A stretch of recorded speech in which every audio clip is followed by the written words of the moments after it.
வணக்கம். Welcome to ஒலி பெட்டகம். இந்த வீடியோவில் நம்ம என்ன கதை கேட்க போகிறோம்னா, சொப்பன மலர்கள் கதையின் நிறைவு பகுதி. நம்ம சேனலை இதுவரைக்கும் சப்ஸ்கிரைப் பண்ணாதவங்க சப்ஸ்கிரைப் பண்ணுங்க. பக்கத்தில் இருக்கிற பெல் ஐக்கானை கிளிக் பண்ணி ஆல்ங்கிற ஆப்ஷனை ப்ரெஸ் பண்ணுங்க.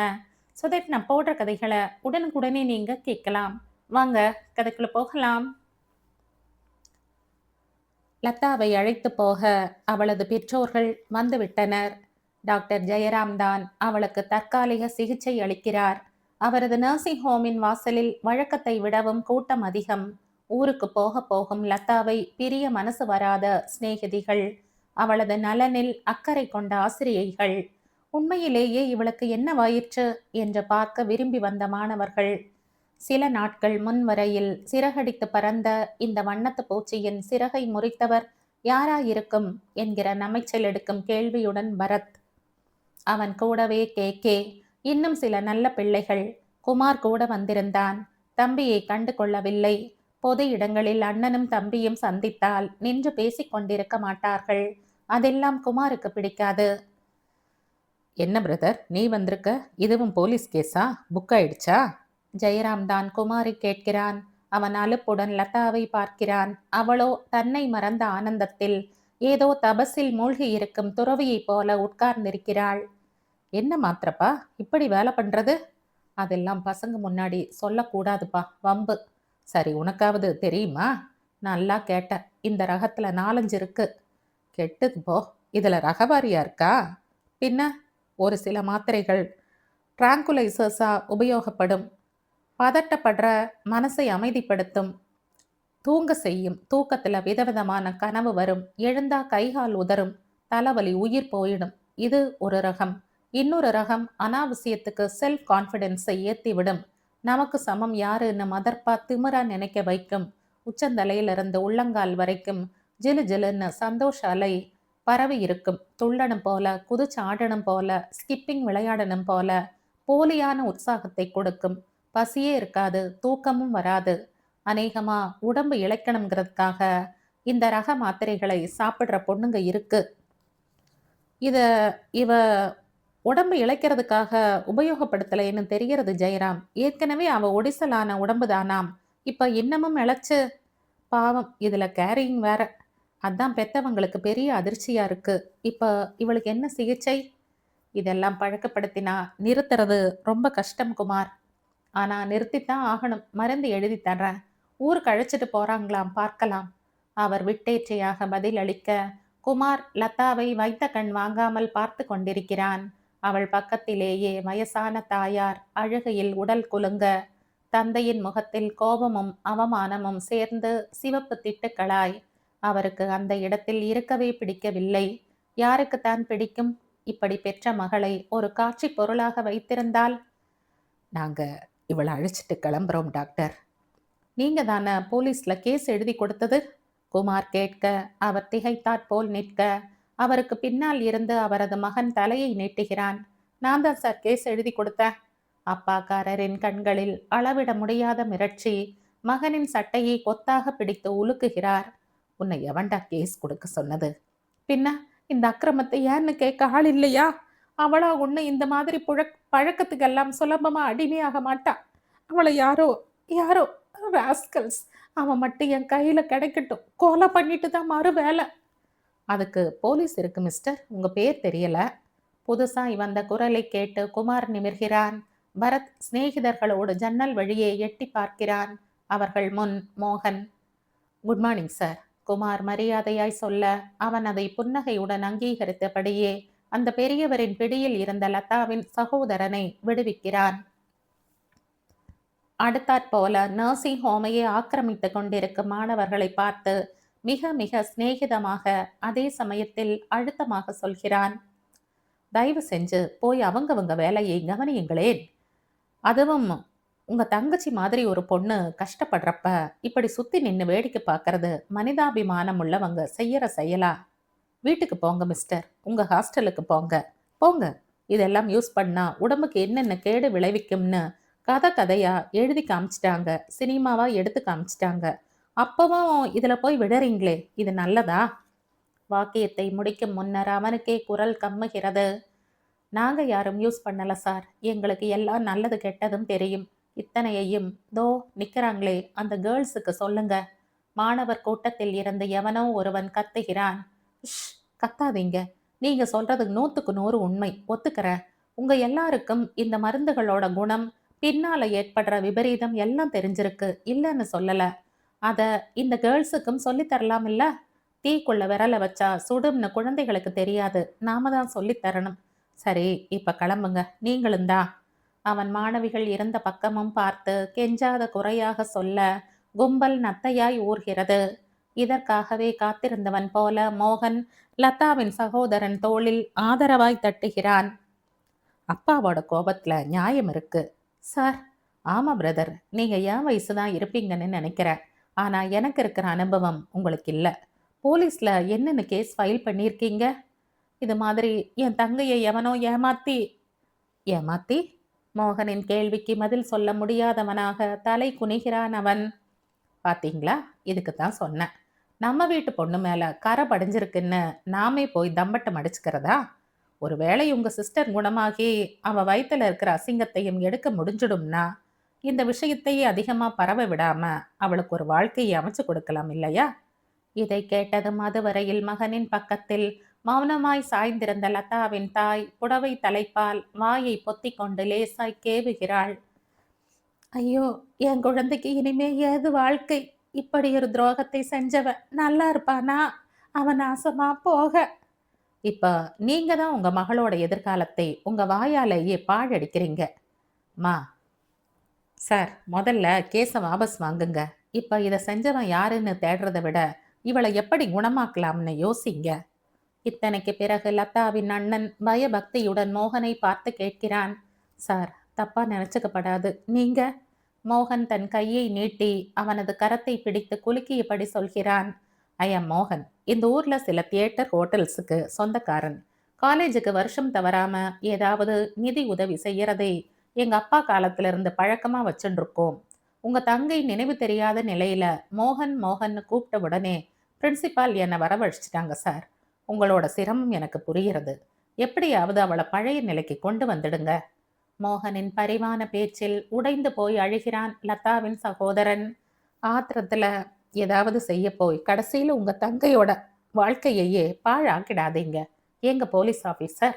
இங்க இருக்க சார். குமார் அவன் முன்னால் வந்து நிற்கிறான். இந்த கேஸை இவங்க வாபஸ் வாங்கிக்கட்டும். இதுக்கு மேல இவங்களை 1000 கேள்வி கேட்டு தர்ம சங்கடத்தில் ஆழ்த்தாதீங்க. இதை சொல்லிவிட்டு அவன் கிளம்பி வாசலுக்கு வர மாணவர்கள் அத்தனை பேரும் அந்த இடத்தை விட்டு காலி செய்த பின்பும் 2 பேர் நகராமல் ஆணி அடித்தாற் போல அங்கேயே நிற்பதைக் கண்டு புருவத்தை உயர்த்துகிறான்.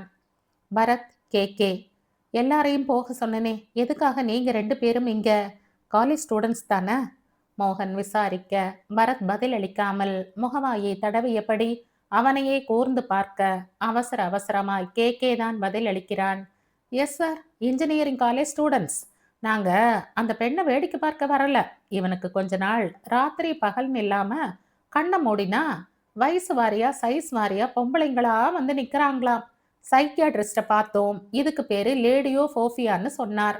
மருந்து எழுதி தரேன்னு சொன்னார். வாங்கிட்டு போகலாம்னு. நீங்க போங்க சார், அவன் இப்படித்தான் பாப்பா, கண்டுக்காதீங்க. மோகன் பரத்தை வெறித்துவிட்டு தன் கப்பல் காரில் ஏறி உட்காருகிறான்.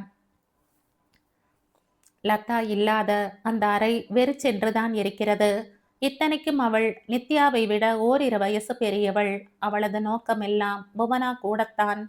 பார்க்க போனால் லதாவின் சிநேகிதமான பேச்சும் விளையாட்டும் 4 அறைகளுக்கு எட்டும்படியாக அவள் சிரிக்கும் சிரிப்பும் இல்லாமல் மிகவும் பாதிக்கப்பட்டவள் புவனாதான். ஸ்நேகம் என்றால் அப்படி ஒரு ஸ்நேகம். ஒரே கட்டிலில் முண்டி அடித்து கொண்டு படுத்தாலும் படுப்பார்களே தவிர விலகி போய் படுக்க மாட்டார்கள். குளிக்கிற நேரம் வரையில் அரட்டை அடித்து கொண்டிருந்து விட்டு கடைசியில் நான் முந்தி நான் தான் முதலே என்று விழுந்தடித்து கொண்டு ஓடுவார்கள். பல சமயங்களில் சாப்பாட்டை ஒரே தட்டில் வைத்து கொண்டு சாப்பிடுவதும் உண்டு. இவள் கல்லூரியை விட்டு விலகியது புவனாவுக்கு பெரிய அடிதான். அவள் நித்யாவுடன் கூட அதிகம் பேசுவதில்லை.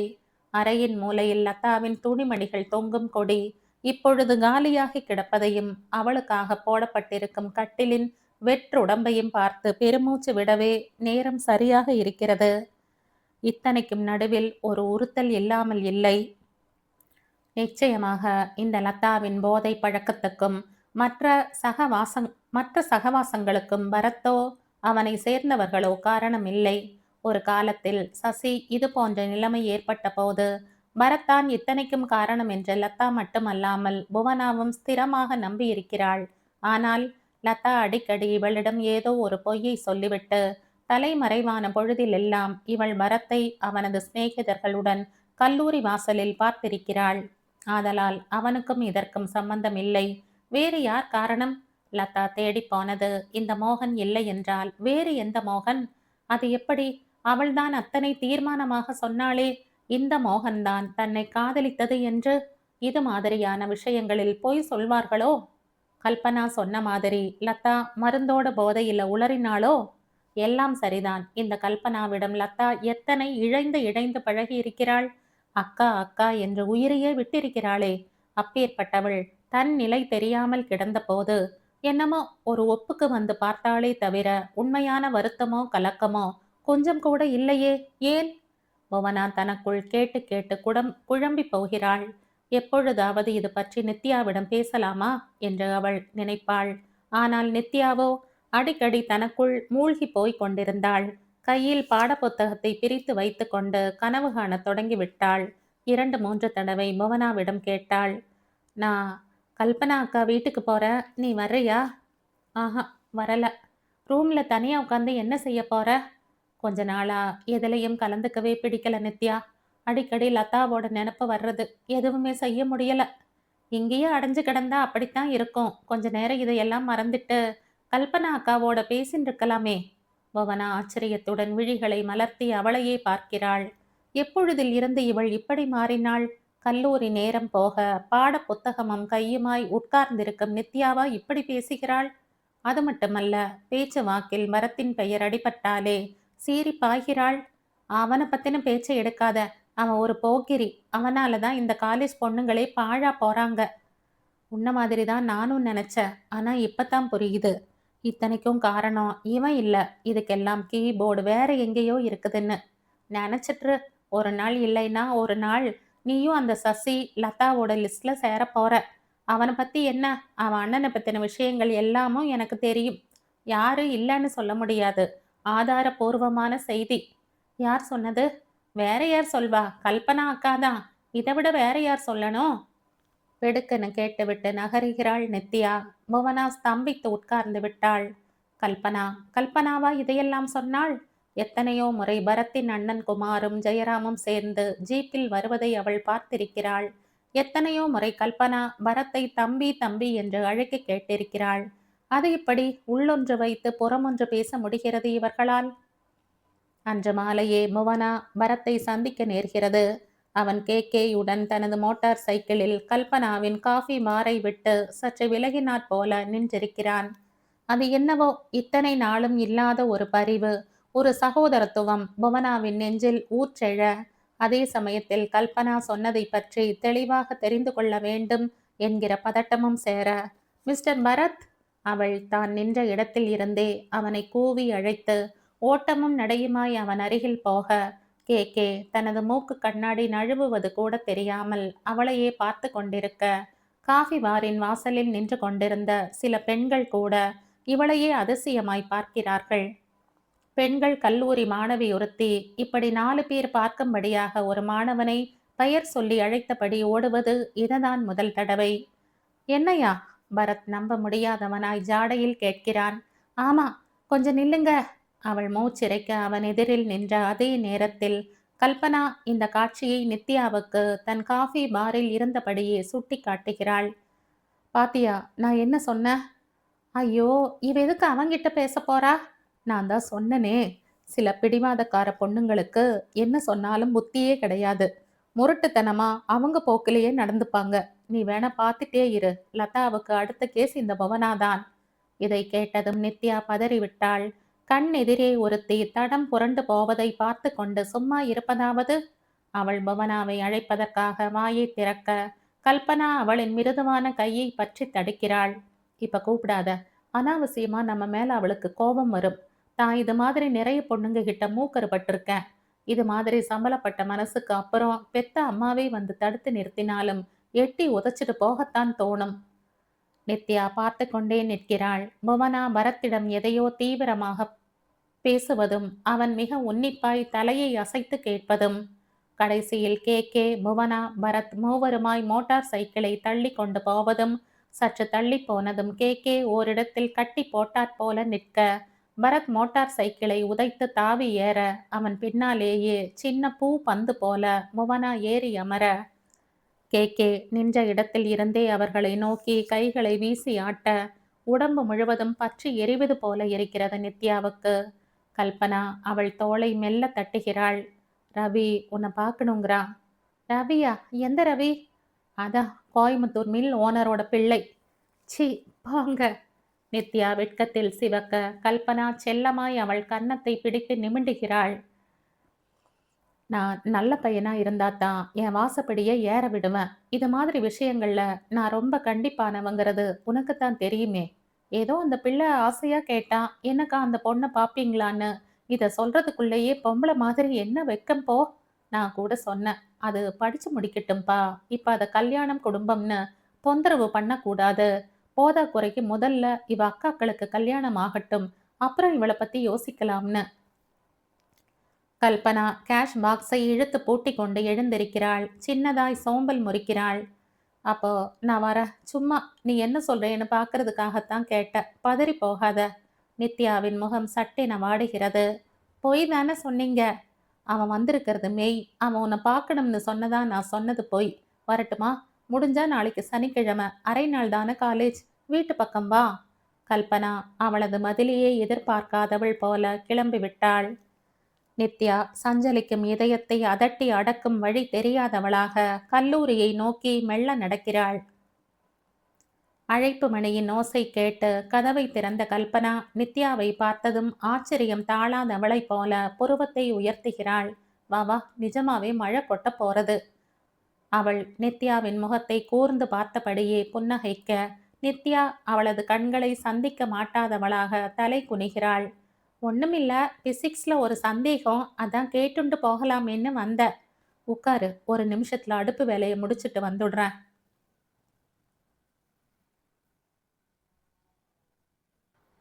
நித்யா சஞ்சலிக்கும் இதயத்தை அதட்டி அடக்கும் வழி தெரியாதவளாக கல்லூரியை நோக்கி மெல்ல நடக்கிறாள். அழைப்பு மணியின் ஓசை கேட்டு கதவை திறந்த கல்பனா நித்யாவை பார்த்ததும் ஆச்சரியம் தாழாதவளைப் போல புருவத்தை உயர்த்துகிறாள். வா வா, நிஜமாவே மழை கொட்ட போறது. அவள் நித்யாவின் முகத்தை கூர்ந்து பார்த்தபடியே புன்னகைக்க நித்யா அவளது கண்ணை சந்திக்க மாட்டாதவளாக தலை குனிகிறாள். ஒன்னும் இல்ல, பிசிக்ஸ்ல ஒரு சந்தேகம், அதான் கேட்டுண்டு போகலாமேன்னு வந்த. உட்காரு, ஒரு நிமிஷத்துல அடுப்பு வேலையை முடிச்சிட்டு வந்துடுறேன். அப்புறம் நான் அவர் வந்து தைன்னு குதிப்பாரு. மனுஷருக்கு தனக்கு பசின்னு சொல்ல தெரியாது. பெரிய சைக்கியாட்ரிஸ்டா இருந்த என்ன பிரயோஜனம்? அவர் மனசையும் வயிற்றையும் கவனிச்சுக்கிறது முழுக்க நான் தான். கல்பனா பரபரப்பாக பேசியபடியே சமையல் அறைக்கு ஓடுகிறாள். நித்யா தன் மனசுக்குள் புதுசாய் ஏற்பட்டுள்ள குறுகுறுப்பை அதட்டி அடக்கியபடி அங்கிருந்த சோஃபாவில் அமர்கிறாள். பிசிக்ஸில் சந்தேகம் ஏற்பட்டா இவள் கல்பனாவை தேடி வந்தாள்? இல்லையே, தன்னை மானசீகமாய் காதலிக்கும் அந்த வாலிபன் யார் என்று தெரிந்து கொள்வதற்காகத்தானே வந்தாள். எந்த பெண்ணுக்குத்தான் இப்படி ஒரு உந்துதல் இருக்காது? என்ன பத்தி அக்கறையா விசாரிக்கிறாராமே. என்ன கல்யாணம் பண்ணிக்கிறதுக்காக எத்தனை வருஷங்கள் வேணும்னாலும் காத்திருக்க தயாரா இருக்காராமே. அப்பேற்பட்ட அவர் எப்படி இருக்காருன்னு பார்க்க வேண்டாமா? அது சரி, எங்க அவரை காணோம்? நித்யா லஜ்ஜையுடன் குனிந்த தலையை நிமிர்த்தாமல் விழிகளை மட்டும் சுழற்றி பார்க்கிறாள். இத்தனைக்கும் நடுவில் காரணம் தெரியாமல் பரத்தின் முகமும் அவள் கண்முன் வந்து போகிறது. எத்தனை தான் வேண்டாம் என்று விரட்டினாலும் முரண்டு பிடிக்கும் சண்டி குழந்தை போல. அது என்னவோ, புவனா அவனுடன் மோட்டார் சைக்கிளில் போனதே மிக எரிச்சலை உண்டு பண்ணுவதாய். எதற்காக எரிச்சல்? ஒருவரிடம் அன்போ பிரியமோ இருந்தால்தானே கோபமும் வெறுப்பும் உண்டாக முடியும். ஒருவரிடம் அக்கறை இருப்பதால் தானே அவரது சின்ன புறக்கணிப்பு கூட பெருமளவில் மனசை பாதிக்க முடியும். பாவம் நித்யா இந்த அளவுக்கு யோசிக்கவோ தனக்குள் கேள்வி கேட்டுக்கொள்ளவோ தெரியாததால் பொருட்காட்சியில் பெற்றோரை தொலைத்த சமர்த்த குழந்தை போலீஸ் ஸ்டேஷனில் உட்கார்ந்திருப்பது போல் உட்கார்ந்திருக்கிறாள். என்றோ ஒரு நாள் அவள் அப்பாவின் நெருங்கிய சிநேகிதரும் பொழுதுபோக்குக்காக கையை பார்த்து சொல்பவருமான மூர்த்தி என்பவர் சொன்னது நினைவுக்கு வருகிறது. உங்க வீட்லயே இந்த பொண்தான் ரொம்ப அதிர்ஷ்டக்காரி. இவளுக்காக ஜாதகத்தை எடுத்துண்டு நீங்க அலையவே வேண்டாம். மாப்பிள்ளை வலுவுல தானே தேடிண்டு வருவான். என்ன வந்தா என்ன, வரதட்சணை கேட்பானோ இல்லையோ? இது நித்யாவின் அப்பா. வரதட்சணையா? அவன் கொடுப்பான்யா. இவளை தன் கண்ணுக்குள்ள வச்சு இமையால மூடுவான். பார்த்துட்டே இருங்க. அன்று அப்பா சிரித்தார். அம்மாவுக்கும் சிரிப்பு பொங்கியதுதான். ஆனால் தன் மகிழ்ச்சியை அம்மா என்றுமே வெளிக்காட்டி கொண்டதில்லை. எப்பொழுதாவது மனசு சோர்ந்திருக்கும் சமயத்தில் மூர்த்தி சொன்னதை சொல்லி தனக்குள் மூழ்கிக் கொள்வாள். அவர் சொன்னாப்ல யாராவது தானே முன்வந்து என் குழந்தைகளை கல்யாணம் பண்ணிண்டாத்தான் உண்டு. இல்லைன்னா ஒவ்வொருத்திக்கும் 50,000 70,000 செலவு பண்ணி கல்யாணம் பண்ண இங்க என்ன இருக்கு? பசங்களுக்கு ஆசைதான் தன் தங்கைகளுக்கு விமர்சையா கல்யாணம் பண்ணி பார்க்கணும்னு. அவங்களோட பொருளாதாரம் மட்டும் இடம் கொடுத்தா போதுமா? தாலி கட்டின தாரமும் இடம் கொடுக்க வேண்டாமா? அம்மாவை நினைக்கையில் நித்யாவுக்கு நெஞ்சை என்னவோ செய்கிறது. பாவம் அவ பொண்களை பெத்து வச்சுண்டு ஒவ்வொரு செலவுக்கும் பிள்ளைகளையும் நாட்டு பெண்களையும் எதிர்பார்த்து எதிர்பார்த்து. கல்பனா சொன்ன மாதிரி இந்த ரவி மட்டும் தன்னை மணப்பதில் உறுதியாக இருந்தால் அவனது துணையுடன் அக்காக்களுக்கு நல்ல மாப்பிள்ளைகளை தேடி விடலாம் என்று நினைக்கிறாள் நித்யா. அது மட்டுமல்ல, அம்மாவுக்கும் அப்பாவுக்கும் தங்களது கல்யாணத்துக்கு பிறகு கிராமத்தில் இருக்க வேண்டிய அவசியமே இல்லை என்றும் நினைக்கிறாள். அம்மா அப்பாவை நம்ம கூடவே கொண்டு வந்து வச்சுக்கணும். ஏன் அதுக்கு இவர் ஒத்துக்க மாட்டாரா? என்ன பெரிய மில் சொந்தக்காரர், என் மேல கொள்ள ஆசை வச்சு கல்யாணம் பண்ணிக்கிறவருக்கு என் அம்மாவையும் அப்பாவையும் வீட்டோட வச்சுக்கிறந்தானா கஷ்டம்? அது சரி, கோயம்புத்தூர் கிளைமேட் அக்கா அம்மாவுக்கு ஒத்துக்குமோ? தொல்லை வந்துடுமே. கோயம்புத்தூர்ல அதிகம் வெயிலே இருக்காதுன்னு அண்ணா சொல்லியிருக்கானே. இத்தனை யோசித்தவளுக்கு தான் இன்னமும் அந்த வாலிபனை பார்க்கவே இல்லை என்பது நினைவுக்கு வர, அவரை நேரில் பார்க்காமலேயே இது என்ன கனவு? முதல்ல அவரை உனக்கு பிடிச்சிருக்கணும், அப்புறம்தான் எல்லாம். நித்யா நிலை கொள்ளாமல் உட்கார்ந்திருக்க மறுபடியும் வாசல் புற அழைப்பு மணி இனிய சங்கீதத்துடன் ஒலிக்க கல்பனா சமையல் அறையில் இருந்தே குரல் கொடுக்கிறாள். நித்யா, வாசல்ல யாருன்னு பாரேன். நித்யா எழுந்து சென்று தயக்கத்துடன் கதவை திறக்கிறாள். மனசுக்குள் அன்று பார்த்த காட்சி மறுபடியும். கல்பனா கதவை திறக்க ஜெயராம் ஆவேசத்துடன் அவளை அணைத்து முத்தமிட்டது. ஜெயராமனாக இருந்து தன்னை எங்கேயாவது கல்பனா என்று நினைத்து அவசரப்பட்டு அணைத்து விட்டால்? நித்யா தற்காப்பு உணர்வுடன் வாசல் கதவை திறந்துவிட்டு சட்டென நகர்ந்து கொள்கிறாள். ஆனால் வாசலில் நின்றது ஜெயராம் இல்லை. கையில் சின்ன பிரீஃப்கேஸுடன் ஒரு இளைஞன். பார்த்தவுடனேயே நித்யாவுக்கு புரிந்து விட்டது. இவர்தான் இவர்தான். நித்யா வேகமாய் சமையலறை பக்கம் ஓடுகிறாள். அக்கா, என்ன நித்தி, யாரோ வந்திருக்காங்க. யாருன்னு நீதான் கேள. ஆஹா, நீங்க வாங்க. நல்ல பொண்ணு வாசல்ல வந்து நிக்கிறவங்கள யாரு என்னன்னு விசாரிக்காம இப்படித்தான் கதவை திறந்து போட்டுட்டு வர்றதா? அவள் ஈர கைகளை கைக்குட்டையில் துடைத்தபடி வெளியில் வர வாசலில் நின்றவன் அழகாய் புன்னகைக்க, அட நம்ம ரவி. ஏமா நித்யா, ரவியா யாரோன்னு சொன்ன? நல்லா தான் இருக்கு போ. அவள் சிரிக்க நித்யா வெட்கத்துடன் அவள் பின்னாடி ஒளிய, ரவி இவதான நீ சொன்ன தேவத? என்னக்கா இது, உங்ககிட்ட எதுவுமே ரகசியம்னு சொல்ல முடியாதே. அவன் கோபித்துக் கொள்வது போல முகத்தை சிணுக்கிக் கொள்ள கல்பனா பெரிதாய் சிரிக்கிறாள். அப்புறம் சிரிக்கலாம், முதல்ல அறிமுகப்படுத்தி வைங்க. அவன் நினைவூட்ட கல்பனா சட்டென நித்யாவின் கரத்தை பிடித்து முன்னுக்கு இழுக்கிறாள். நித்யா, இவன் பேரு ரவி. கோயம்புத்தூர்ல பெரிய மில் ஓனரோட பிள்ளை. டெக்ஸ்டைல் இன்ஜினியரிங் படிச்சிருக்கான். போன வருஷம் மேல் படிப்புக்காக ஜெர்மனி போயிருந்தான். ரவி, இவதான் நித்யா, நீ சொன்ன தேவதை. சாரி, கோவிச்சுக்காத. கிளாஸ்ல ஃபர்ஸ்ட், ஸ்போர்ட்ஸ்லேயே ஃபர்ஸ்ட். நித்யாவை பார்த்து அழகாக கை குவிக்கிறான் அவன். பரத் புவனாவையே கண் கொட்டாமல் பார்க்கிறான். இவ என்ன சொல்றா? அப்படியும் இப்படியுமா கணக்கு போட்டு பார்த்தா எங்க 2 பேரோட இலக்கும் ஒரே இடத்துல பாயிறதே. புவனா ஆக்ரோஷமாய் கையை வீசி வீசி பேசுகிறாள். என்னோட சந்தேகம் எல்லாம் ஒரே இடத்துல தான் மிஸ்டர் பரத். யாருன்னு சொல்லுங்களேன். இப்ப வேண்டாம், நான் நாளைக்கே கிளம்பி லதா வீட்டுக்கு போறேன். அவ ஊருக்கு போயிட்டா இல்ல? ஆமா, ஆனா 2 3 தடவை ஹாலிடேஸை என்ஜாய் பண்ண. அவ ஊருக்கு போயிருக்க. அவங்க வீட்ல எல்லாரையுமே எனக்கு நல்லா தெரியும். அவ உடம்பு நிலைமை எப்படி இருக்குன்னு பார்த்துட்டு வரப்போறேன். பார்த்துட்டு அவ மாத்திரம் சுய நினைவுக்கு திரும்பிட்டா, இத்தனைக்கும் காரணம் யாருன்னு தெரிஞ்சுட்டு வந்துடுவேன். அநேகமா நான் நினைக்கிறவளா மாத்திரம் இருந்தா, நினைக்கிறவள் யூ மீன் பெண்பால்? புவனா இதற்கு உடனே பதில் அளிக்காமல் உதட்டை இறுக மடித்துக் கொள்கிறாள். பரவால்ல, கெட்டிக்காரிதான். பரத் தனக்குள் அவளை சிலாகிக்க, அவள் தலையை சிலுப்பியபடி அவனை பார்க்கிறாள். அப்படி நான் ஊருக்கு போனா, போயிட்டு நான் திரும்பி வர்ற வரைக்கும் நித்யாவை நீங்க பார்த்துக்கணும். நித்யா, நீங்க என்ன? இத பாருங்க, சாரி, இத பாரு. நான் உன்னை நீ வா போன்னு தான் கூப்பிட போறேன். எனக்கு உன் வயசுல ஒரு பிரதர் இருக்கான். என்னை விட ஒரு வயசு பெரியவன். அவன் அப்படித்தான் அழைப்பேன். நீயும் என்னை உரிமையிலேயே கூப்பிடு. அதுதான் சுலபமா இருக்கு, நெருக்கமா இருக்கு. மரியாதைங்கிற போர்வையை போத்திட்டு உள்ளே ஆபாசங்கள் நடக்கிறத விட இது நல்லாத்தான் இருக்கு. அழுக்கே இல்லாத சுத்தமான மலைக்காற்றை சுவாசிக்கிற மாதிரி இருக்கு. எனக்கு மரியாதை வேண்டாம், உன் மனசுதான் வேணும். அதோட நெருக்கம், துணை, சிநேகிதம் எல்லாம் வேணும்.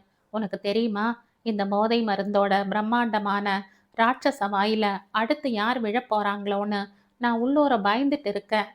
யாருன்னு நீ நினைக்கிற? அதான் சொன்னனே, நித்யா. வாட்? அலறி விட்டான் பரத். நித்யாவா? அவனுடைய நித்யாவா? நினைக்கும் பொழுதே முத்து முத்தா வியர்த்து விடுகிறது அவனுக்கு.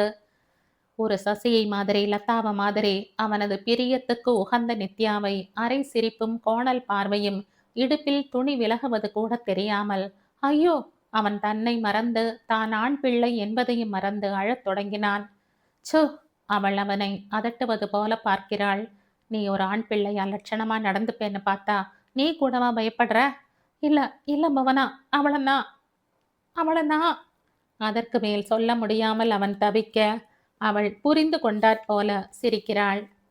இது வெறும் போதை மாத்திரைகள், வியாபாரத்துக்காக மாத்திரம் நடத்தப்படுற சூதாட்டம் இல்லை பரத். இதுக்கும் மேல ஏதோ ஒரு வியாபாரம் ஆயிரக்கணக்கில் லட்சக்கணக்கில் நடக்கிறது. நான் போய் லதாவை பார்த்துட்டு வந்தா எல்லாமே விளங்கிடும். அவ எல்லாத்தையும் சொல்லக்கூடிய நிலைமையில இருக்கணுமே புவனா. அவன் கலங்குகிறான். புவனா அதற்கு மேல் 4-5 முறை லதாவை போய் பார்த்திருப்பாளா? ஒன்றும் பிரயோஜனமில்லை. அவளது நிலைமை தேறுமா என்பது டாக்டர்களுக்கே புரியாத ஒன்றாய். அந்த சமயங்களில் எல்லாம் பரத் நித்யாவை வலுவில் சந்தித்து பேச முயல்கிறான். அவளோ விலகி விலகி போகிறாளே. அது மட்டுமில்லை, அடிக்கடி கல்லூரி வகுப்பிற்கு மட்டம் போடுவதாகவும் அவன் கேள்விப்படுகிறான். ஒரு முறை அவளை தியேட்டர் வாசலில் சந்திக்கிறான் அவன். யாருடன் வந்திருக்கிறாள் இவள்? நித்யா எதிர்பார்த்ததை விடவும் ரவி மிக புத்திசாலியாக இருந்தான். அவனுக்கு தெரியாத விஷயமே கிடையாது என்று சொல்லலாம். என்னமாய் சிரிக்க சிரிக்க பேசுகிறான். நித்யாவை அவனின் சிரிப்பே கவர்ந்தது எனலாம். அவளுக்கு மாலை நேரங்களை ஹாஸ்டல் அறையிலேயே புத்தகத்தை புரட்டி கொண்டு உட்கார்ந்திருக்க இப்பொழுதெல்லாம் மிக அலுப்பாக இருக்கிறது. என்ன படிப்பு? அக்கா சொல்ற மாதிரி பிசிக்ஸும் கெமிஸ்ட்ரியும் படிச்சுட்டு என்ன செய்ய போறோம்? பரீட்சை நெருங்க நெருங்க அடிவயிற்றில் மெல்லிய பயம் படர்ந்தாலும் குழந்தைத்தனமாய் அதை உதறிவிட்டு கல்பனாவை தேடி ஓடுகிறாள். இவள் போகும் நேரங்களில் எல்லாம் ரவி அங்கே இருக்கிறான். அவன் இந்த ஊர்ல புதுசா ஒரு ஃபேக்டரி ஆரம்பிக்க போறானாம். கல்பனா இவளிடம் சொல்கிறாள். அதற்கு ஏற்றாற் போல அவன் எப்பொழுதும் கையில் ஏதோ கட்டிடங்களுக்கான வரைபடமும் அதை பற்றிய பேச்சுமாகவே அலைகிறான். இவள் வீட்டிற்குள் நுழைந்தவுடன் அவன் முகம் பிரகாசமடையும். உட்கார்ந்திருக்கும் இடத்தில் இருந்தே கல்பனா அறியாத வண்ணம் கண்களை சிமிட்டி வரவேற்பான். அக்கா. என்னப்பா? செய்யற டிஃபனை 3 பேருக்குமா சேர்த்து செய்யுங்க. வீட்டுக்கு விருந்தாளி வந்திருக்காங்க. அது யாரு? கல்பனா சமையல் அறையில் இருந்து எட்டி பார்ப்பாள். இவளை பார்த்ததும் புன்னகையுடன் வரவேற்பாள். உன்னையா விருந்தாளின்னு ரவி சொன்னான்? அவனுடைய விருந்தே நீதான். இது புரியாம என்னமோ சொல்றான் பாரு. அக்கா அக்கா, நீங்க ரொம்ப நல்லா பேசுறீங்க. பேஷா சினிமாவுக்கு டயலாக் எழுத போகலாம். ரவி தர்ம சங்கடத்துடன் நெளிந்தபடி சொல்வான். ஆமா போ. இத்தனை வயசுக்கு மேல காஃபி பாரை இழுத்து மூடிட்டு நான் சினிமாவுக்கு டயலாக் எழுத போறேனாக்கும். இப்படி பேசுறதுக்கு தனியா மூளை ஒண்ணும் வேண்டாம். உங்கள மாதிரி 2 அசடுங்க எதிர்த்தாப்புல இருந்தா போதும். கல்பனா சிரிப்பாள். நித்யா போய் கோபத்துடன் அவளை முறைப்பாள். அது என்னக்கா, நாங்க எந்த விதத்துல அசடா இருக்கோம்? இதோ இந்த விஷயத்துல தான். ஏதடா 2 பேரும் அக்காவோட கண் பார்வையில தானே இருக்கோம். ஏதோ அப்படி இப்படி ஜாலியா பேசிட்டு இருப்போம்னு இல்லாம அவன் என்னடானா கையில ப்ளூ பிரிண்டோட அலையறான். நீ என்னடானா கையில ஏதோ ஒரு புஸ்தகத்தோட அலையற. சீ போங்க. நித்யா கையில் இருந்த புத்தகத்தினால் கண்களை மூடிக்கொள்வாள். அவன் கண்களில் புன்னகை வழிய இவளையே பார்த்து கொண்டிருப்பான். கல்பனா அருகில் இல்லாத சமயத்தில் மாத்திரம் இவளிடம் குறும்பாக பேச்சு கொடுப்பான். இந்த மஞ்ச கலர் தாவணி உனக்கு ரொம்ப நல்லா இருக்கு. ஆமா, இது என்ன துணி, ஜார்ஜெட்டா? எனக்கு தெரியல. எங்க அண்ணா வாங்கி கொடுத்தது. நான் தொட்டு பார்க்கலாமா? அவன் கண்களில் விஷம புன்னகை பளீரிடும். அவளோ மையிட்ட விழிகளில் மிரட்சி பொங்க அவனை ஏறிட்டு பார்ப்பாள். நான் தாவணிய தொட்டு பார்க்கலாமான்னு கேட்டேன். நீ என்னன்னு நினைச்ச? சீ போங்க. ஐயையோ! நான் சீரியஸா தான் சொல்றேன். எங்க அப்பா பெரிய மில் ஓனர். நானும் டெக்ஸ்டைல் இன்ஜினியர். ஒரு துணிய பார்த்தா, இது என்ன ரகம்? இதுல எத்தன பெர்சன்ட் காட்டன், எத்தன பெர்சன்ட் சில்க் கலந்திருக்குன்னு யோசனை பண்றது, என் உடம்போட ஊறின சுபாவமா போயிடுச்சு. அதனால தான் கேட்டேன். டெக்ஸ்சர் எப்படி இருக்குதுன்னு தொட்டு பார்க்கலாமா? ம். அவள் அதற்கு மேல் பதிலளிக்க முடியாமல் வியர்த்து போய் நிற்பாள். அவன் அவளது முந்தானை ஓரத்தை மெல்ல ஸ்பரிசித்து பார்ப்பான். ஒண்டர்ஃபுல். என்னது? டெக்ஸ்சர் பிரமாதம்னு சொன்னேன். இது ரொம்ப மிருதுவா இருக்கு. இது விமல் குரூப்பை சேர்ந்ததுன்னு நினைக்கிறேன். ஏன்னா அதில் தான் இத்தனை சாஃப்ட் ஃபினிஷிங் வரும். இதை விட சாஃப்டா ஏதாவது ஒன்று இருக்க முடியும்னா? அவன் சொல்ல வந்ததை சொல்லாமல் தலையை சாய்த்து அவளையே பார்ப்பான். அந்த கண்களில் கிரங்கடிக்கும் குழந்தைத்தனத்தை நிதானமாக ரசித்து கொண்டே சொல்வான். இதையும் விட மிருதுவானது உன் கர்ணமாகத்தான் இருக்க முடியும்னு நினைக்கிறேன். நினைச்சுத்தான் பார்க்க முடிகிறதே தவிர தீர்மானமா எதையும் சொல்ல முடியல. அது எப்படி முடியும்? தொட்டு அனுபவிக்காம எதையும் சொல்ல முடியாதே. இருக்கட்டும், கல்யாணத்துக்கு பிறகு என் மில்லுல உன் கண்ண மாதிரி மிருதுவான ஒரு துணியை உற்பத்தி செஞ்சு காட்டுறேன். அந்த ரகத்துக்கு பேர் கூட செலக்ட் பண்ணியாச்சு. என்ன சொல்லு பார்க்கலாம்? நித்யாஞ்சலி. அவள் அருவியில் நிற்பது போல உணர்வாள். நெஞ்சுக்குள் ஒரே சமயத்தில் பல கூடை மல்லிகை பூக்களை வர்ஷித்தது போல சிலிர்த்து போவாள். என்றோ நடந்த அக்கா அண்ணாக்களின் திருமணம் இப்பொழுது நினைவுக்கு வர அந்த நினைப்பிலேயே பிரமித்து நிற்பாள்.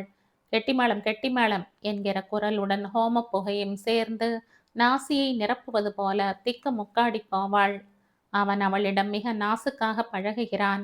கல்பனாவுடன் அவளையும் அழைத்து கொண்டு சினிமாவுக்கு ஓரிரு முறை போன போது கூட தன் கை விரல் கூட அவள் மீது படாதவாறு சர்வ ஜாக்கிரதையுடன் நடந்து கொள்கிறான். அவளது பிறந்த நாள் பரிசாக விலை உயர்ந்த பட்டுப்புடவை ஒன்றை வாங்கி வந்து அவளை பிரமிக்க செய்கிறான். இத எப்படி நான் வீட்டில் கொண்டு போய் காட்டுவேன்? அவள் அப்பாவித்தனமாய் அவனை வினவிய போது, இப்ப காட்டாத, இங்க அக்கா வீட்டிலேயே கட்டி எனக்கு காமி, போதும். கல்யாணத்துக்கு அப்புறம் தைரியமா பப்ளிக்கா எடுத்து கட்டலாம். இப்படி அவன் சொல்லி சிரிக்கிறான். ஒவ்வொரு முறை அவள் அவனை சந்திக்கும் பொழுதும் தன் சட்டை பையில் இருந்து பெரிய சாக்லேட்டை எடுத்து நீட்டுவான் அவன். இந்த சாக்லேட் கம்பெனிக்காரனுக்கு நிஜமான இனிப்பு எப்படி இருக்கும்னே தெரியாது. பாவம், ஏதோ தன் மூளையை வச்சுட்டு ஓரளவுக்கு சுமாரா செஞ்சிருக்கா. நான் மட்டும் இந்த சாக்லேட் கம்பெனி ஓனரா இருந்தா சர்க்கரை செலவில்லாமலேயே டன் டன்னா செஞ்சிருப்பேன். எப்படி எப்படி? அவள் பரபரப்புடன் கேட்ட பொழுது மாத்திரம் அவன் அவளை அருகில் அழைக்கிறான். அதெல்லாம் பிஸ்னஸ் சீக்ரெட், கிட்டவா சொல்றேன்.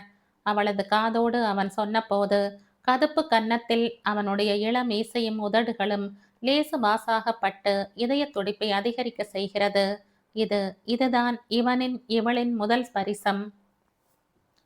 யாருடன் வந்திருக்கிறாள் இவள்? பரத் கேள்விக்குறியுடன் சுற்றுமுற்றும் பார்க்க சற்று தொலைவில் கல்பனா ஜெயராம், கூடவே ஒரு புதுமுகம். யார் இவன்? சத்தியமாய் இந்த ஊரை சேர்ந்தவன் இல்லை. புதுசு. பரத்துக்கு உள்ளூர் ஆளுக்கும் வெளியூர் வாசிக்கும் நிமிஷமாய் வித்தியாசம் தெரியும். சேலத்து ஆண்களும் கோயமுத்தூர் ஆசாமிகளும் சென்னை நகரவாசிகளும் ஒரே இடத்தில் ஒன்று கூடினாலும் சட்டென இவர் இந்த ஊரை சேர்ந்தவர் என்று யோசிக்காமல் சொல்லி விடுவான். இந்த முகம் கோவையை சேர்ந்தது. உடையில் அவன் எடுத்து கொண்டிருந்த கவனமும் சட்டை பையில் மிக அழகாய் மடித்து வைக்கப்பட்டிருந்த வெள்ளை நிற கைக்குட்டையும் பேண்ட் பையில் மணி பர்ஸ் என்று வைத்து கொள்ளாமல் கையில் சின்னதாய் தோல் பை ஒன்றை வைத்திருந்த பாங்கும் அவனை கோயமுத்தூர்காரன் என்பதை சொல்லாமல் சொல்லியது. சேலத்துக்காரன் இப்படி இருக்க மாட்டான். இவர்களுக்கு கோவை வாசிகளைப் போல வெளிர் நிறங்கள் பிடிக்காது. ஆழ்ந்த பச்சை, சிவப்பு நிறங்களில் கட்டங்கள் கோடு போட்ட சட்டைகள் பிடிக்கும். பேண்ட் ஷர்ட்டை விடவும் வேட்டி சட்டையையே அதிகம் விரும்புவார்கள்.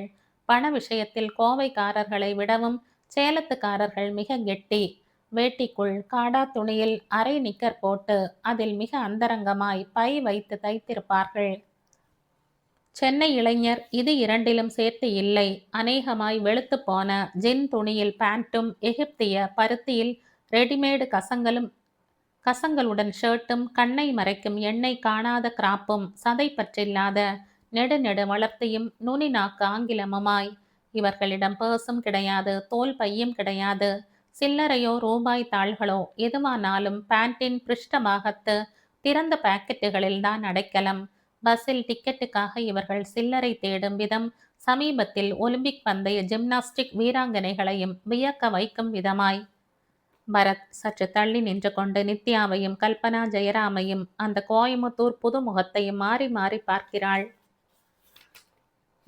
பார்க்கிறான். நித்யா கையில் இருந்த கோன் ஐஸ்கிரீமை சுவைத்து கொண்டே வலை கம்பிகளிட்ட சட்டத்துக்குள் சிறை வைக்கப்பட்டிருந்த அந்த படத்தின் ஸ்டில்ஸையே பார்த்து கொண்டிருக்கிறாள்.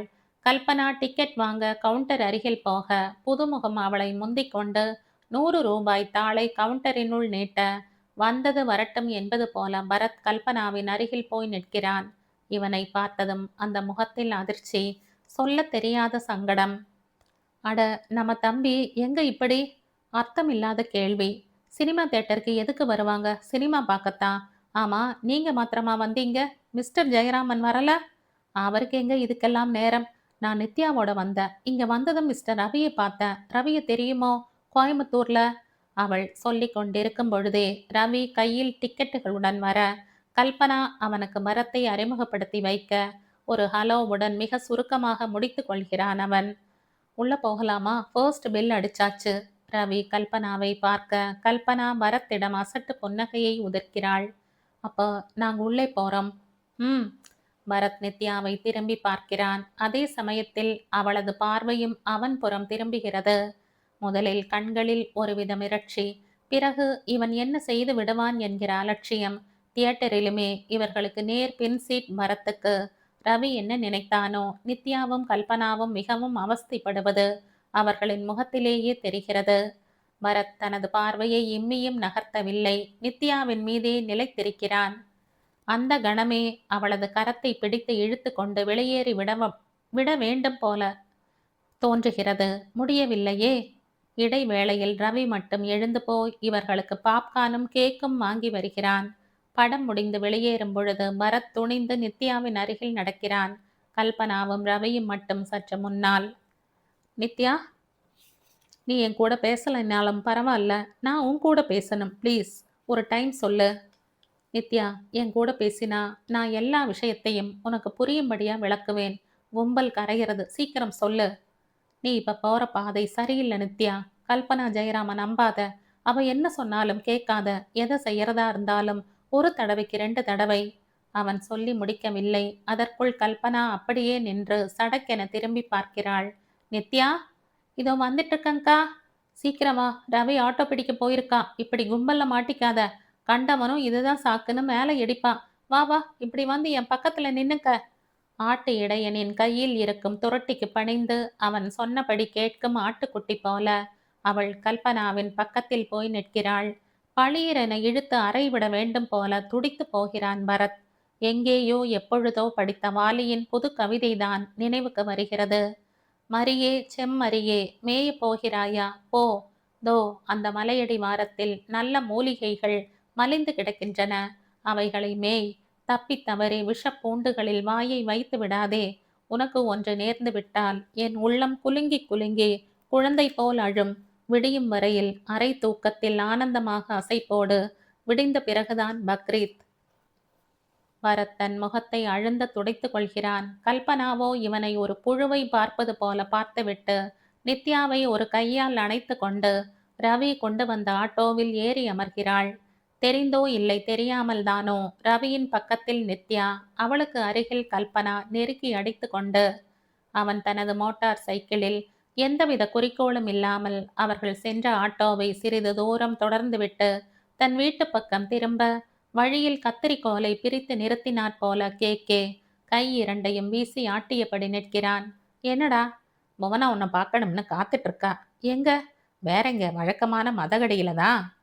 கே மரத்தின் பின்னால் தாவி ஏற மதகடியை நோக்கி பைக் பறக்க புவனா அவனை பார்த்து கையை ஆட்டுகிறாள்.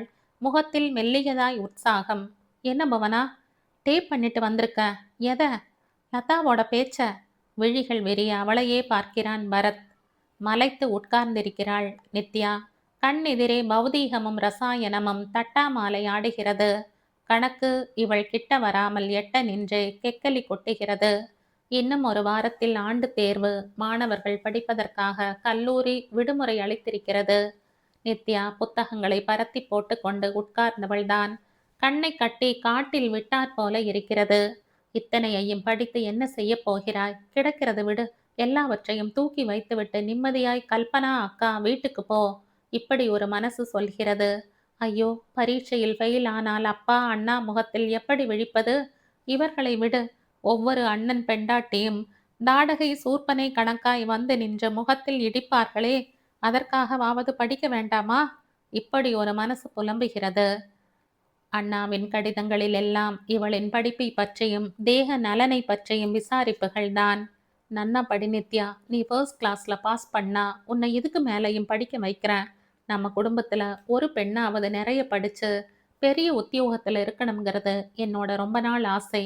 நான் இப்படி எழுதியிருக்கிறதா உங்க மன்னிக்கு தெரிய வேண்டாம்.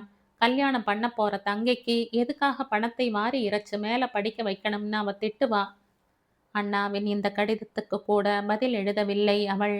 அண்ணாவுக்கு மட்டும் இல்லை, கோணலும் ஆணலுமாய் ஒரு இன்லாண்ட் கடிதம் முழுக்க நிரப்பி இருந்த அம்மா ஒரு கார்டில் ரத்தின சுருக்கமாய் இவளது படிப்பை பற்றியும் அத்துடன் இவளுக்கு சிநேகிதமான கல்பனா ஜெயராமை கேட்டு பெரியவள்களுக்கு ஜாதகங்கள் இருந்தால் வாங்கி அனுப்புமாறும் எழுதியிருந்த அப்பா.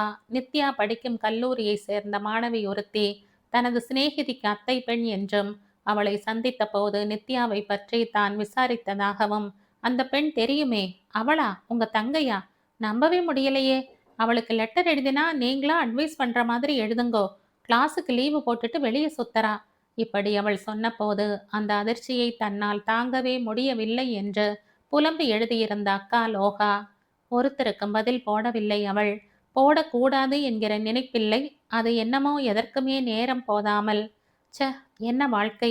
அவள் புத்தகங்களை மூடி வைத்துவிட்டு புவனாவின் கட்டிலை திரும்பி பார்க்கிறாள். அவளை காணோம்.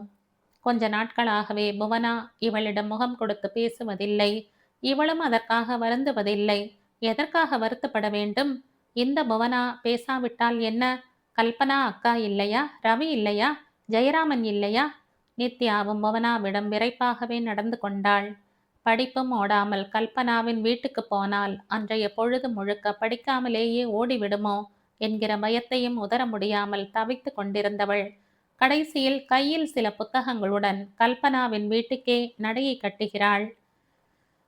இவள் போன நேரத்தில் கல்பனா இழுத்து போர்த்தி கொண்டு படுத்திருக்கிறாள். ஜெயராம் அவளுக்கு ஏதோ ஊசி மருந்தை செலுத்தி கொண்டிருக்கிறார். ரவியோ சமையல் அறையில் மும்முரமாய் எதையோ குடைந்து கொண்டிருக்கிறான். கல்பனா படுத்து நித்யா பார்த்ததே இல்லை. பதறிவிட்டாள். என்னக்கா? ஜுரோ. என் வீட்டுக்காரருக்கு ஊசி போட்டு பிராக்டிஸ் பண்ணிக்க ஒரு ஆள் வேண்டாமா? அதான் படுத்துட்டேன். அந்த நிலையிலும் சிரிக்கிறாள் கல்பனா. நல்ல வேளை வந்த. இங்க வா, காஃபி பொடி எங்கே இருக்குன்னு தேடித்தா. ரவி சமையல் அறையில் இருந்து எட்டி பார்த்து சிரிக்க, டேய், அவளோட தனியா பேசணும்னு சொல்ல. இதுக்கு என்னத்துக்கு காஃபி பொடியை காணோம்னு போய் சொல்ற? இது ஜெயராம். அந்த கணத்தில் நித்யாவுக்கு வரவிருக்கும் பரீட்சையோ அதற்கு தன்னை தயார்படுத்தி கொள்ளாததோ சுத்தமாய் மறந்து போகிறது. ரவியை பார்த்து புன்னகைத்தபடி உள்ளே ஓடுகிறாள் அவள். காஃபி போட தெரியுமா? நித்யா அவனை பார்க்காமல் சமையல் அறை அலமாரியில் வைத்திருக்கும் டப்பாக்களை திறந்து பார்த்தபடி கேட்க, திடீரென அவளது பின் கழுத்து குறுகுறுக்கிறது. மெல்லிய லாவெண்டர் மனம் மிக சமீபத்தில். சட்டென திரும்பி பார்க்கிறாள் அவள். ரவி அவளது தோள் பட்டையில் முகத்தை பதிய வைத்து விடுபவன் போல. அவள் திரும்பியதும் தான் தன் தவறை உணர்ந்தவன் மாதிரி துள்ளி நகருகிறான் அவன். சாரி, நீ எடுத்த டப்பாவில் பிஸ்கட் இருந்தாப்புல இருந்தது, அதான் எட்டி பார்த்த. கல்பனா அன்று முழுக்க படுக்கையிலேயே இருந்தாள். நித்யா தானே முன் வந்து சமையல் வேலையை ஒப்புக்கொள்கிறாள். என்னத்துக்கு? ஹோட்டல்ல இருந்து வரவழைச்சிட்டா போறது. ஜெயராம் தயக்கத்துடன் சொன்னபோது நித்யா கூடவே கூடாது என்று சொல்லிவிட்டாள். ஒவ்வொரு தடவையும் எனக்கு இருமல் காய்ச்சல்னு வந்தா அக்கா பத்தியமா ரசம் வச்சு போடுவா. அதுக்கு ஒரு பிரதி உபகாரமா நான் இதை செய்யாட்டா எப்படி? ரவி ரகசியமாய் சொல்கிறான். உன் கையால சமைச்சு பரிமாறுறத சாப்பிடணும் போலத்தான் இருக்கு. அதே சமயம் நீ வேலை செய்யறத பார்த்துக்கிட்டு சகிச்சுக்கிட்டு இருக்கவும் முடியல. கல்யாணத்துக்கு அப்புறம் இந்த மாதிரி கரண்டிய தூக்கிட்டு நிக்கிற நித்யாவை யாரும் பார்க்க முடியாது இல்லையா? அதனால அந்த காட்சியை கண் குளிர ஏன் ஏன் கரண்டிய தூக்க மாட்ட? எனக்கு என்ன சமைக்க தெரியாதுன்னு நினைச்சிட்டீங்களா? ஃபர்ஸ்ட் கிளாஸா சமைப்பேன். உங்களுக்கு விதவிதமா சமைச்சு போட்டு திணற அடிச்சுடுறேன். பார்த்துட்டே இருங்க. அவன் சிரிக்கிறான். என் வீட்ல ஒருத்தர் 2 பேர் இல்ல. மொத்தம் 4 சமையற்காரங்க இருக்காங்க. நீ ஜோரா ட்ரெஸ் பண்ணிட்டு என் கூட சுத்த வேண்டியதுதான். சிச்சி, எனக்கு அப்படி இருக்க பிடிக்காது. நடுவுல நானும் சமையல் கட்டுல ஆட்சி நடத்துவேன். ஓகே, நான் இப்பவே அவங்கள எச்சரிச்சு வைக்கிறேன். அன்று முழுவதும் அவன் காய் நறுக்கித் தர, அவள் சமைத்து, அவன் பாத்திரங்களை கொண்டு சாப்பாட்டு மேஜையில் வைக்க, அவள் பரிமாறி, அவள் சமையல் பாத்திரங்களை தேய்த்து கழுவ, அவன் அவைகளை அலமாரியில் அடுக்கி, நேரம் போனதே தெரியவில்லை. 6 மணிக்கு ஹாஸ்டல் இருக்கணுமில்ல? கல்பனா நினைவுறுத்தியதும் தான் மறுபடியும் பரீட்சை ஞாபகமே வருகிறது. பேசாம உடம்பு சரியில்லைன்னு பரீட்சைக்கு மட்டம் போட்டுட்டா என்ன? இப்படி நினைக்கும் பொழுதே தலையை வலிக்கிற மாதிரி இருக்கிறது. என்ன நித்தி? ஒண்ணுமில்லக்கா, தலைய வலிக்குது. ராத்திரி உட்கார்ந்து படிக்கணுமேன்னு நினைச்சா பயமா இருக்கு. அடடே, இந்தா இந்த மாத்திரையை போட்டுக்க. 1/2 மணி நேரத்துல சரி ஆயிடும். கல்பனா தன் கட்டிலுக்கு பக்கத்தில் இருந்த மருந்து மாத்திரை குவியலில் இருந்து ஒற்றை மாத்திரை ஒன்றை எடுத்து கொடுக்கிறாள். புவனா தான் லதாவை பார்க்க போனதில் இருந்து அங்கு நடந்த ஒவ்வொரு சின்ன விஷயத்தையும் ஒன்று விடாமல் சொல்கிறாள். இந்த தடவை லதா கொஞ்சம் நிதானத்துல இருந்தா பரத். என்னை பார்த்ததும் அடையாளம் தெரிஞ்சுக்கிட்டா. பரத் புவனாவின் வாயையே பார்த்து கொண்டிருக்கிறான். லதாவை பார்க்க புவனா எத்தனை தடவை அவள் வீட்டுக்கு போய் வந்திருக்கிறாள். ஒவ்வொரு முறையும் ஒவ்வொரு வித அனுபவம். ஆரம்பத்தில் லதாவின் சிநேகிதி என்கிற நினைப்பு கூட இல்லாமல் அவளை வாசலிலேயே நிற்க வைத்து பேசி அனுப்பிய அவளது குடும்பத்தினர், அதுவும் வாசலிலேயே அவளது அண்ணனும் மாமாவும் எப்பொழுதும் காவலுக்கு உட்கார்ந்திருப்பார்கள். லதா நல்லபடியாக இருந்தபோது இதே அண்ணனும் தாய் மாமனும் புவனாவை எத்தனையோ தடவை தடபுடலாக வரவேற்றிருக்கிறார்கள். அவர்களுக்கு சொந்தமான தோப்புக்கு அழைத்து போய் இளநீரும் மாங்காயும் கொடுத்து உபசரித்திருக்கிறார்கள். இப்பொழுதோ இவளை பார்த்தாலே கடுப்பு. லதா எப்படி இருக்கா? அப்படியேதான், ஒன்றும் தேர்ற மாதிரி தெரியல. நான் பார்க்க முடியுமா? யாரும் அவளை தொந்தரவு பண்ணக்கூடாதுன்னு டாக்டர் சொல்லி இருக்கார். இப்படியே கூடத்துல நின்னு பாரு, போதும். இது முதல் தடவை. 2ஆம் தடவை போன போது அண்ணன் மாத்திரம் இருந்தான். இவனுக்கு புவனாவிடம் ஒரு ஈர்ப்பு உண்டு. அது வாலிபத்துக்கே உரிய கவர்ச்சியா, இல்லை சக வயதினள் என்கிற சிநேகிதமா, இல்லை எல்லாவற்றுக்கும் மேலான காதலா என்பது புவனாவுக்கும் தெரியாது, அவனுக்கும் புரியாது. இத்தனை சோகத்தையும் கடந்து அவளுடன் பேச மனசுதான் இடம் தரவில்லையா? அல்லது உன் விவகாரங்கள் எதையும் வெளியில் சொல்லக்கூடாது என்று மாமாதான் கட்டுப்படுத்தி வைத்திருக்கிறாரோ? இவளை பார்த்ததும் தயக்கத்துடன் அரை புன்னகையை சிந்துவான். மாமா இல்ல, நில தகராறு விஷயமா டவுன் கோர்ட்டுக்கு போயிருக்கார். லதா தூங்கறா. அம்மா, அம்மாவா? அவன் சிரித்தான்.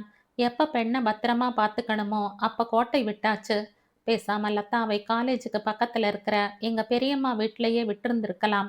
அவங்க யாருமே ஒட்ட மாட்டாங்க. நான் என் பொண்ணை ஹாஸ்டல்லையே சேர்த்துடுறேன்னு குதின்னு குதிச்சு சேர்த்தா. உறவுக்காரங்க ஒட்டல. கெட்ட பேரும் அவமானமும் தான் வந்து ஒட்டிக்கிட்டு இருக்கு. இப்ப அம்மா பெண்ணை விட்டு அந்தண்ட இந்தண்ட போறதில்ல. எப்பவும் அவ பக்கத்திலேயே தான். ஒரு நிமிஷம் கூட நகர்றதில்ல. லதா ஏதாவது பேசுறாளா? என்னத்த பேசுறா? எப்ப பாரு மாத்திரை வேணும். அந்த ஆள் யாரு? மோகனா? அவன் வேணும். இதுதான் ஸ்மரணை. அவன் வந்தா இவளை அழவே விடமாட்டானாம். சிரிக்க சிரிக்க பேசுவானாம். அவன் யாருன்னு அடையாளம் தெரிஞ்சதா? இந்த கேள்விக்கு மட்டும் பதில் அளிக்காமல் தலையை தொங்க போட்டு கொள்கிறான் அவன். எனக்கு தெரியாது புவனா. அவகிட்ட அவனோட போட்டோவோ லெட்டரோ எதுவுமே இல்லையா? இருக்குமா இருக்கும். அந்த அளவுக்கு அவ டைரி எல்லாம் பிரிச்சு பார்க்கறதில்ல நான். அவன் பொய் சொல்கிறான் என்பது முகத்திலேயே எழுதி ஒட்டி இருக்கிறது. இதற்கு மேல் பேச பயந்தவனாய் திண்ணையில் இருந்து குதித்து கை இரண்டையும் உயரத் தூக்கி சோம்பல் முறிக்கிறான் அவன். அம்மா, எதுக்கு அம்மாவை கூப்பிடுறீங்க? உனக்கு காஃபி கொண்டு வர. வேண்டாம், சிரமப்படுத்தாதீங்க, நான் வரேன். அவள் கிளம்பி விட்டாள். அன்றுதான் அந்த வீட்டிற்குள் சுதந்திரமாய் நுழைந்து லதாவின் படுக்கையில் உட்காரக்கூடிய சந்தர்ப்பம் கிடைத்தது அவளுக்கு. லதாவின் அண்ணாவும் இல்லை, மாமாவும் இல்லை. வீட்டில் அம்மாவும் பொண்ணும் தான். கதவை திறந்ததே அம்மாதான். முன்பு இருந்த பூரிப்பு இல்லை. கன்னம் ஒட்டி தோள்பட்டை எலும்பு துருத்தி கொண்டிருந்தது. முன் நெற்றி சுருள் உப்பென அவசரமாய் நரைத்திருந்தது. கண்களில் நிரந்தரமாய் நீர் தேக்கம். ஒரு கையில் அப்பொழுதுதான் துவைத்து முடித்த லதாவின் ஈரப்புடவை. நீயா?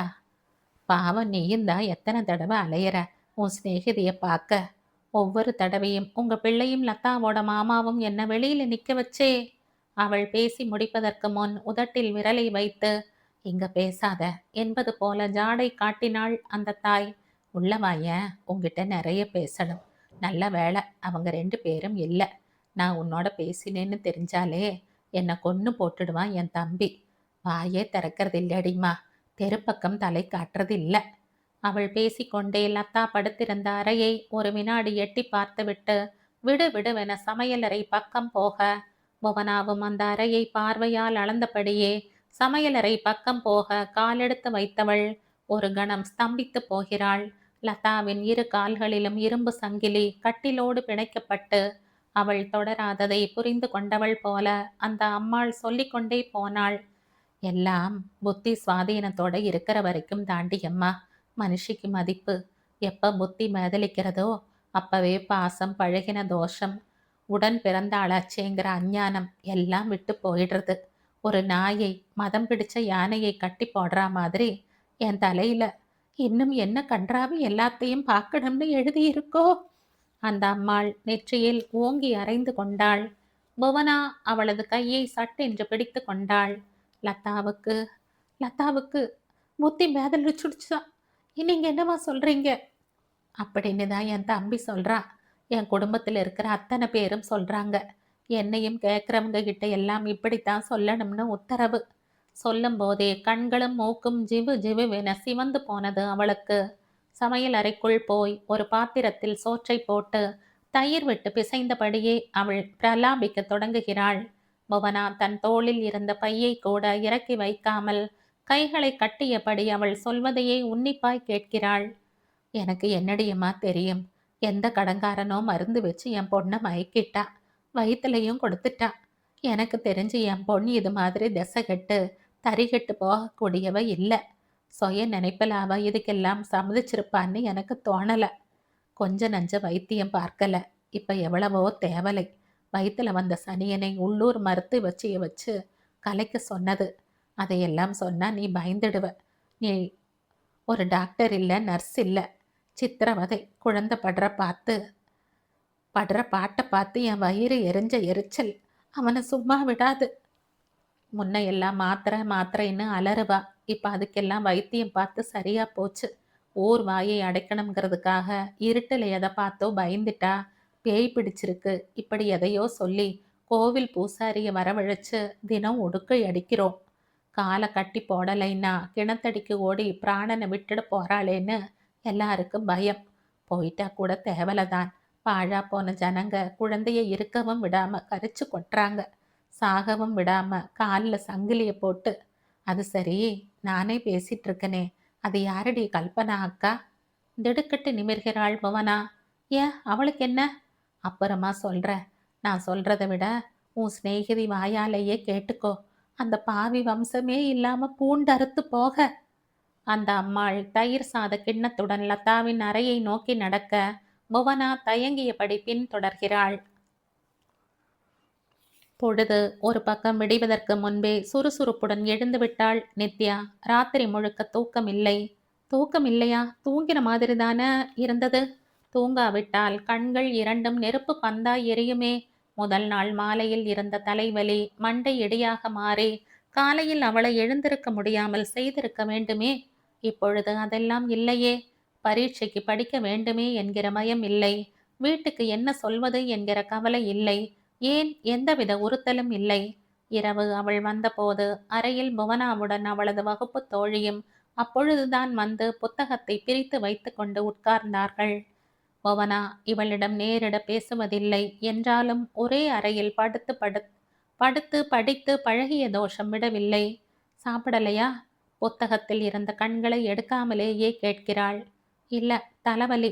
இதற்கு மேல் நித்யா இவளுடன் நின்று பேசி கொண்டிருக்கவில்லை. ஜன்னல் ஓரமாய் வைக்கப்பட்டிருந்த பானையில் இருந்து தண்ணீர் எடுத்து மாத்திரையை பிரித்து வாயில் போட்டு கொண்டு படுக்கிறாள். முதல் அரை மணி நேரத்துக்கு மனசு அன்றைக்கு நடந்த இனிய சம்பவங்களையே நினைத்து கொண்டிருக்கிறது. ரவியின் பிரியமும் தனது சுண்டு விரல் நுனியில் சின்னதாய் பட்ட வெட்டு காயத்துக்காக அவன் துடித்த துடிப்பும் மிக ஆச்சரியமானதாக, நெஞ்சு கொள்ளாத சந்தோஷத்தை தரக்கூடிய விஷயமாக, மறுபடி மறுபடி இந்த காதல் என்பது பிரமிக்க கூடிய ஒன்றாக, அடே அப்பா, இதில் இத்தனை இருக்கிறதா? இந்த எண்ண ஓட்டத்துக்கு இடைஞ்சலாக விளக்கு எரிவதும், பாட சம்பந்தமாக புவனாவும் அவளது சிநேகிதியும் பேசிக்கொள்வதும், அவர்களை பேசாதே என்றோ விளக்கை அணை என்றோ இவளால் சொல்ல முடியாது. அது இவளுக்கும் தெரியும். பைத்தியங்கள் படித்து பட்டம் வாங்கி ஏதோ ஒரு ஆபீஸில் இல்லை காலேஜில் சில 100 ரூபாய்களுக்காக மெஷினாய் இயங்க போகிற பைத்தியங்கள் படிக்கட்டும். அவள் சுவரை பார்க்க திரும்பி படுக்கிறாள். அரை விளக்கின் ஒளியில் கொடியில் அவிழ்த்து போட்டிருக்கும் புடவையின் நிழல் அசப்பில் பார்த்தால் ரவி நின்று கொண்டிருப்பதைப் போல. தோ தோ என் பக்கத்துல வர்றார். அவள் அந்த நிழலையே உற்று பார்த்து கொண்டிருந்தாள். சட்டென எங்கிருந்தோ அவனது குரல் காதருகில் கேட்பது போன்ற பிரம்மை. என்கிட்ட வாய நித்தி, நீ என்ன பவுடர் பூசிக்கிட்டு இருக்க? இத்தனை வாசனை வர்றது? பவுடர் வாசனையா, இல்ல உனக்குன்னு ஸ்பெஷலா வாசனை ஏதாவது உண்டா? அவன் நிழலில் இருந்து உயிர் பெற்று வந்து அவள் அருகில் அமர்ந்து பின் கழுத்தில் முகர்ந்து பார்க்கிறான். அவள் சட்டென தோள் பட்டையை தட்டி விடுகிறாள். அவனது மீசையின் உறுத்தல் தோளில் இன்னமும் இருப்பது போல.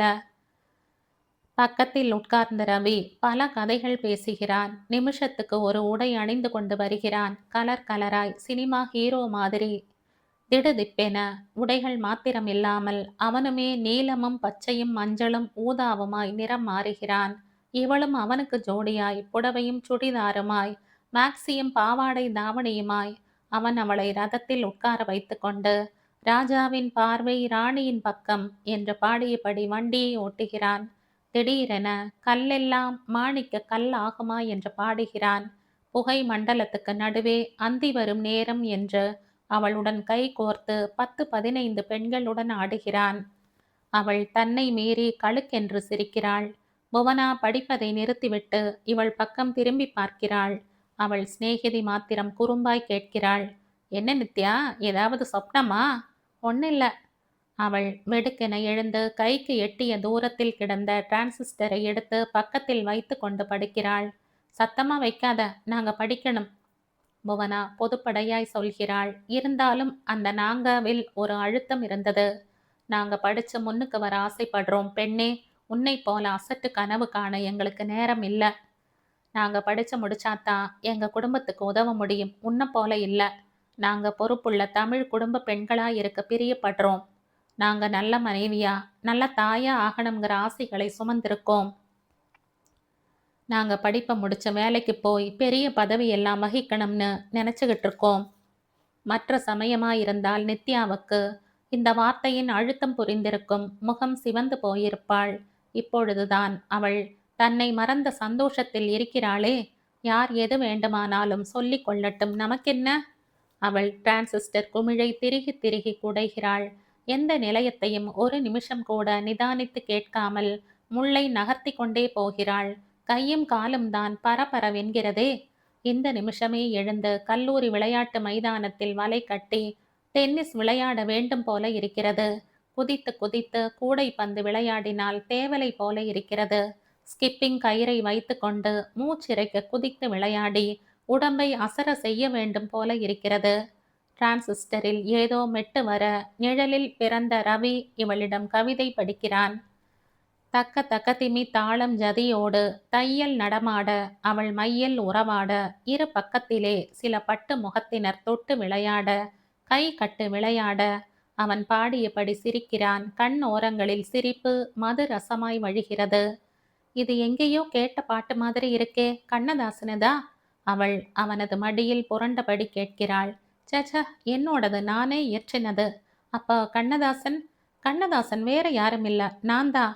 என்னது, நிஜமாவா? சத்தியமா? எங்க சத்தியம் வைக்க சொல்லு. இங்கேயா? அவன் அவளது நெஞ்சை தொட அவள் அவனது கையை வெடுக்கென தள்ளிவிட, இத பாரு, கண்ணதாசனும் நான் தான், கமலஹாசனும் நான் தான், ராமனும் நான் தான், கிருஷ்ணனும் நான் தான். அப்ப ரவி? ரவியும் நான் தான். இந்த ரவிக்குள்ள எல்லாமே அடக்கம். கடல், வான், நிலா, நட்சத்திரம், கல்பனா ஜெயராம், இந்த ஊர், உலக ஜனங்க, ஆடு மாடுங்க, காக்கா குருவிங்க, நீ, உங்க அப்பா, அம்மா, அக்கா, அண்ணா, தோ படிச்சுட்டு இருக்காளே அந்த புவனா, அவ சிநேகிதி, எல்லாமே அடக்கம். அப்ப அந்த ரவுடி பரத், அவனும் தான். சீ, அவன் வேண்டாம். சரி, அவன என்னுள்ள இருந்து விரட்டிடுறேன். நீ வா. ஐயோ, எனக்கு மூச்சு முட்டுறது. அத்தனை இறுக்கமா, கட்டா. அவள் படுக்கையில் படுத்தபடியே கையை வெற்று வெளியில் வீச, என்ன நித்தி? புவனா விதிர் விதிர்த்து போக, என்னமோ கனவு, நீ படி. இப்படி அவளுக்கு ஏதோ சமாதானம் சொன்னதாகத்தான் நினைப்பு நித்யாவுக்கு. சொன்னோமா? வாய்விட்டு சொன்னோமா? இல்லை தூக்க கலக்கத்தில் சொன்னதாக நினைத்து கொண்டோமா? விடிகாலையில் எழுந்தவள் புவனாவின் படுக்கையை பார்க்கிறாள். அவள் நன்றாக தூங்கிக் கொண்டிருக்கிறாள். நெஞ்சில் கொப்பளித்த உற்சாகம் தாழாமல் அவள் சோப்பு பெட்டியும் கையுமாய் குதித்து கொண்டு குளிக்க கிளம்புகிறாள். காலடி ஓசை கேட்டு தலையை உயர்த்தி பார்த்த லதா தாய்க்கு பின்னால் புவனா வருவதைக் கண்டதும் ஒரு நிமிடம் புருவத்தை சுளுக்கினாள். யாரது? நான் புவனா. புவனாவா? அப்படி யாரையும் எனக்கு தெரியாது, வெளியில போ. இந்த வார்த்தைகளை கேட்டதும் ஸ்தம்பித்து நின்றுவிட்டாள் புவனா. என்ன இது? இந்த அம்மாளானால் தன் மகள் சுய நினைப்போடுதான் இருக்கிறாள் என்கிறாள். இவளானால்? லதாவின் தாய் கட்டிலில் உட்கார்ந்து மகளின் கையை பிடிக்கிறாள். உஸ். லதாமா, புவனாவுக்கு எல்லா விஷயமும் தெரியும். அண்ணா மாமா எல்லாரும் எங்க? வெளியில போயிருக்காங்க, ராத்திரி தான் திரும்புவாங்க. இதற்குள் புவனா பாய்ந்து சென்று தன் சிநேகிதியின் பக்கத்தில் உட்கார்ந்து அவள் முகத்தை தன் இரு கைகளிலும் ஏந்தி கொள்கிறாள். லதா, உன்னை பார்க்கணும்னு இந்த வீட்டுக்கு எத்தனை தடவை நடையா நடந்திருப்பேன் தெரியுமா? இன்னைக்கு தாண்டி சந்தர்ப்பம் கிடைச்சது. அவ்வளவுதான். லதா புவனாவின் கழுத்தை இரு கைகளாலும் கட்டி கொண்டு அழத் தொடங்கிவிட்டாள். எனக்கு எதிர்காலமே இல்லாம போச்சுடி. வெறுமே செத்த பணமா இந்த வீட்ல, இந்த ரூமுக்குள்ள என் ஆயுசு முழுக்க நான் இருந்தாகணும். புவனா, புவனா, எனக்கு ஒரு உதவி செய்யறையா? என்ன செய்யணும் சொல்லு. வெளியில இருந்து கொஞ்சம் விஷம் வாங்கி தந்துட. எங்க அம்மா தயிர் சாதத்துல கலந்து அவ கையாலேயே தந்துடட்டும். இப்படி ஒவ்வொரு நாளும் ஒவ்வொரு நிமிஷத்தையும் கழுத்து பிடிச்சு தள்ளுறதுக்கு அது எவ்வளவோ தேவலை இல்லையா? சி, வாய கழுவு. நீ எதுக்காக சாகணும்? உன்னை இந்த நிலைமைக்கு ஆளாக்கினவங்க தான் சாகணும். இந்த நேரத்தில் லதா புவனாவையே வெறித்து பார்க்கிறாள். அவங்க சாக மாட்டாங்க. எங்க மாமாவும் அண்ணாவும் என் கால் சங்கிலிய ஒரே ஒரு நாளுக்கு கழட்டி விடட்டும். நான் கத்தியை எடுத்துட்டு நேரா போய் அவங்கள குத்தி கொதறி எரிஞ்சிட்டு வந்துடுவேன். புவனா குறுக்கே எதுவும் கேள்வி கேட்கவே இல்லை. மௌனமாய் அவள் சொல்வதையே உற்று கேட்கிறாள். இடையே தன் பையில் இருந்த சின்ன டேப் ரெக்கார்டரின் பொத்தானை அமுக்கிவிட்டு பையை தோளில் இருந்து கழற்றி லதாவுக்கு பக்கத்தில் வைக்கிறாள். நான் படிப்பை முடிச்சுட்டு கையில பட்டத்துக்கான சர்டிஃபிகேட்டும் உடம்புல அந்த படிப்புக்கான ட்ரெஸ்ஸும் போட்டுட்டு அம்மா பக்கத்துல நின்று போட்டோ எடுத்துக்கணுங்கிறது அம்மாவோட ஆசை. பாவம், கடைசியில என்னடா அண்ணா, காலில் சங்கிலியும் மானம் போனவங்க பட்டமா வந்து சேர்ந்த. இதை கேட்டதும் அந்த தாய் குலுங்கி குலுங்கி அழுகிறாள். இப்பவும் ஒண்ணு மோசம் ஆயிடல. அந்த ஆள் யாருன்னு சொல்லு. உன்னை இப்படி ஆக்கினதுக்கு பரிகாரமா உன் கழுத்துல தாலியை கட்ட சொல்றோம். புவனா ஆவேசமாய் சொல்கிறாள். அவளோ பெரிய நகைச்சுவையை கேட்டாற் போல சிரிக்கிறாள். பயந்துடாத. இந்த சிரிப்பு ரொம்ப நாளைக்கு அப்புறமா கிளம்பி இருக்கு. மாத்திரையால உண்டான சிரிப்பில்ல. இது மனசு கொதிச்சு கொதிச்சு இதயமே நெருப்பு துண்டா கனிஞ்சு வெளியில தீ பொறிதான் சிரிப்பா பறக்கிறது. புவனா, இந்த தடவை காலேஜ் டே நல்லா நடந்ததா? ஆ, எப்பவும் போல நடந்தது. ஃபர்ஸ்ட் கிளாஸ்ல பாஸ் பண்ணவங்களுக்கும் நாடகம் விளையாட்டுல பரிசு வாங்கினவங்களுக்கும் யார் பரிசு கொடுத்தாங்க? வழக்கம் போல மிஸ்டர் மோகன். அவர் குடும்பத்தை சேர்ந்தவங்க தான். இந்த தடவை காலேஜ் ஹாஸ்டலை விரிவாக்குறதுக்காக நிதி திரட்டுறாங்க. அவர்தான் ₹1,00,000 கொடுத்திருக்காரு. கொடுக்க மாட்டாரா பின்ன? இந்த ஹாஸ்டல்ல தங்கி படிக்கிற பொண்ணுங்கள்ல எத்தனை பேரை இவர் கெடுத்திருக்கார்? லதா, நிஜம் தாண்டி. பெரிய மனுஷன்கிற போர்வையில இவன் மட்டும் இல்ல, இவனை மாதிரி இன்னும் 4-5 பேர் அந்த ஊர்லயே ஒளிஞ்சிட்டு இருக்கானுங்க. சசியை கெடுத்தவன் அந்த நகை கடைக்காரன்னா, என் வயிற்றுச்சலை கொட்டிக்கிட்டவன் இவன். இவனுங்க அத்தனை பேருக்கும் அப்பாவி பொண்ணுங்களை சப்பளை செய்யறது முழுக்க பாவி கல்பனா. அவளை அவளை லதா பற்களை நர நரவென்று கடிக்கிறாள். கைகளை பிசைந்து கொண்டாள். அவள் மறுபடியும் தன் நிலைக்கு வர சற்று நேரம் ஆகிறது. பேசி பேசியே என்னை தன் வலைக்குள்ள இழுத்து போட்டுட்டாடி. பொண்ணுங்களோட அவ பழகிறது அத்தனையும் வேஷம். இத்தனையும் எனக்கு அப்புறம் தானே தெரிஞ்சது. என்னம்மா அவதான் எங்க காதலை வளர்க்கறவ மாதிரி நம்பிக்கிட்டு இருந்த. அவளாலதான் எங்க கல்யாணம் நடக்க போற மாதிரி அவளை தெய்வமா நினைச்சு பூஜை பண்ணாத குறைதான். எங்களுக்கு பிறக்க போற முதல் குழந்தைக்கு இவ பேரைத்தான் வைக்கணும்னு கூட அசட்டுத்தனமா கற்பனைகளை வளர்த்து வச்சிருந்த. அவள் கடகடவென கல்பனா தன்னை எப்படியெல்லாம் ஏமாற்றினாள் என்பதை ஒரு கதை போல சொன்னாள். முதல் வருடம் லதா எல்லா விளையாட்டுகளிலும் முதலாவதாக வந்திருக்கிறாள். அது மட்டுமன்று, அப்பொழுது சசி கல்லூரியை விட்டு நீங்கியதால் நாடகங்களில் முக்கிய பொறுப்பை ஏற்றுக்கொள்ள லதாவை விட்டால் வேறு ஆளில்லை. கல்லூரி விழாவில் மோகனின் தந்தைதான் அனைவருக்கும் பரிசளித்தார். மோகன் முதல் வரிசையில் கல்பனாவின் பக்கத்தில் உட்கார்ந்திருந்தான். அவன் பக்கத்தில் அவனது சகோதரிகள். இந்த விழா முடிந்த ஒரு வாரத்தில் கல்பனாவின் வீட்டுக்கு லதா வரவழைக்கப்பட்டாள். கல்பனா மோகனை பற்றி உயர்வாக பேசினாள். அவளுக்கு அவன் ஸ்பெஷலாக பரிசு கொடுக்க ஆசைப்படுவதாக சொன்னாள். அடுத்த நாள் அவன் கொடுத்தான் என்று ஒற்றை வைரம் பதித்த மோதிரம் ஒன்றை பரிசாக அளித்தாள். ஒரு நாள் அவனை அவள் நேராக பார்த்து நன்றி சொல்ல வேண்டும் என்று சொன்னாள். நன்றி சொன்ன அன்று லதாவை சனி பிடித்தது. மோகன் பெரிய மனித தோரணையில் தான் பேசினான். கல்பனாதான் இருவருக்கும் இடையே பாலம். பல நாட்கள் லதாவை கல்பனா தன் வீட்டுக்கு வரவழைத்து விடுவாள்.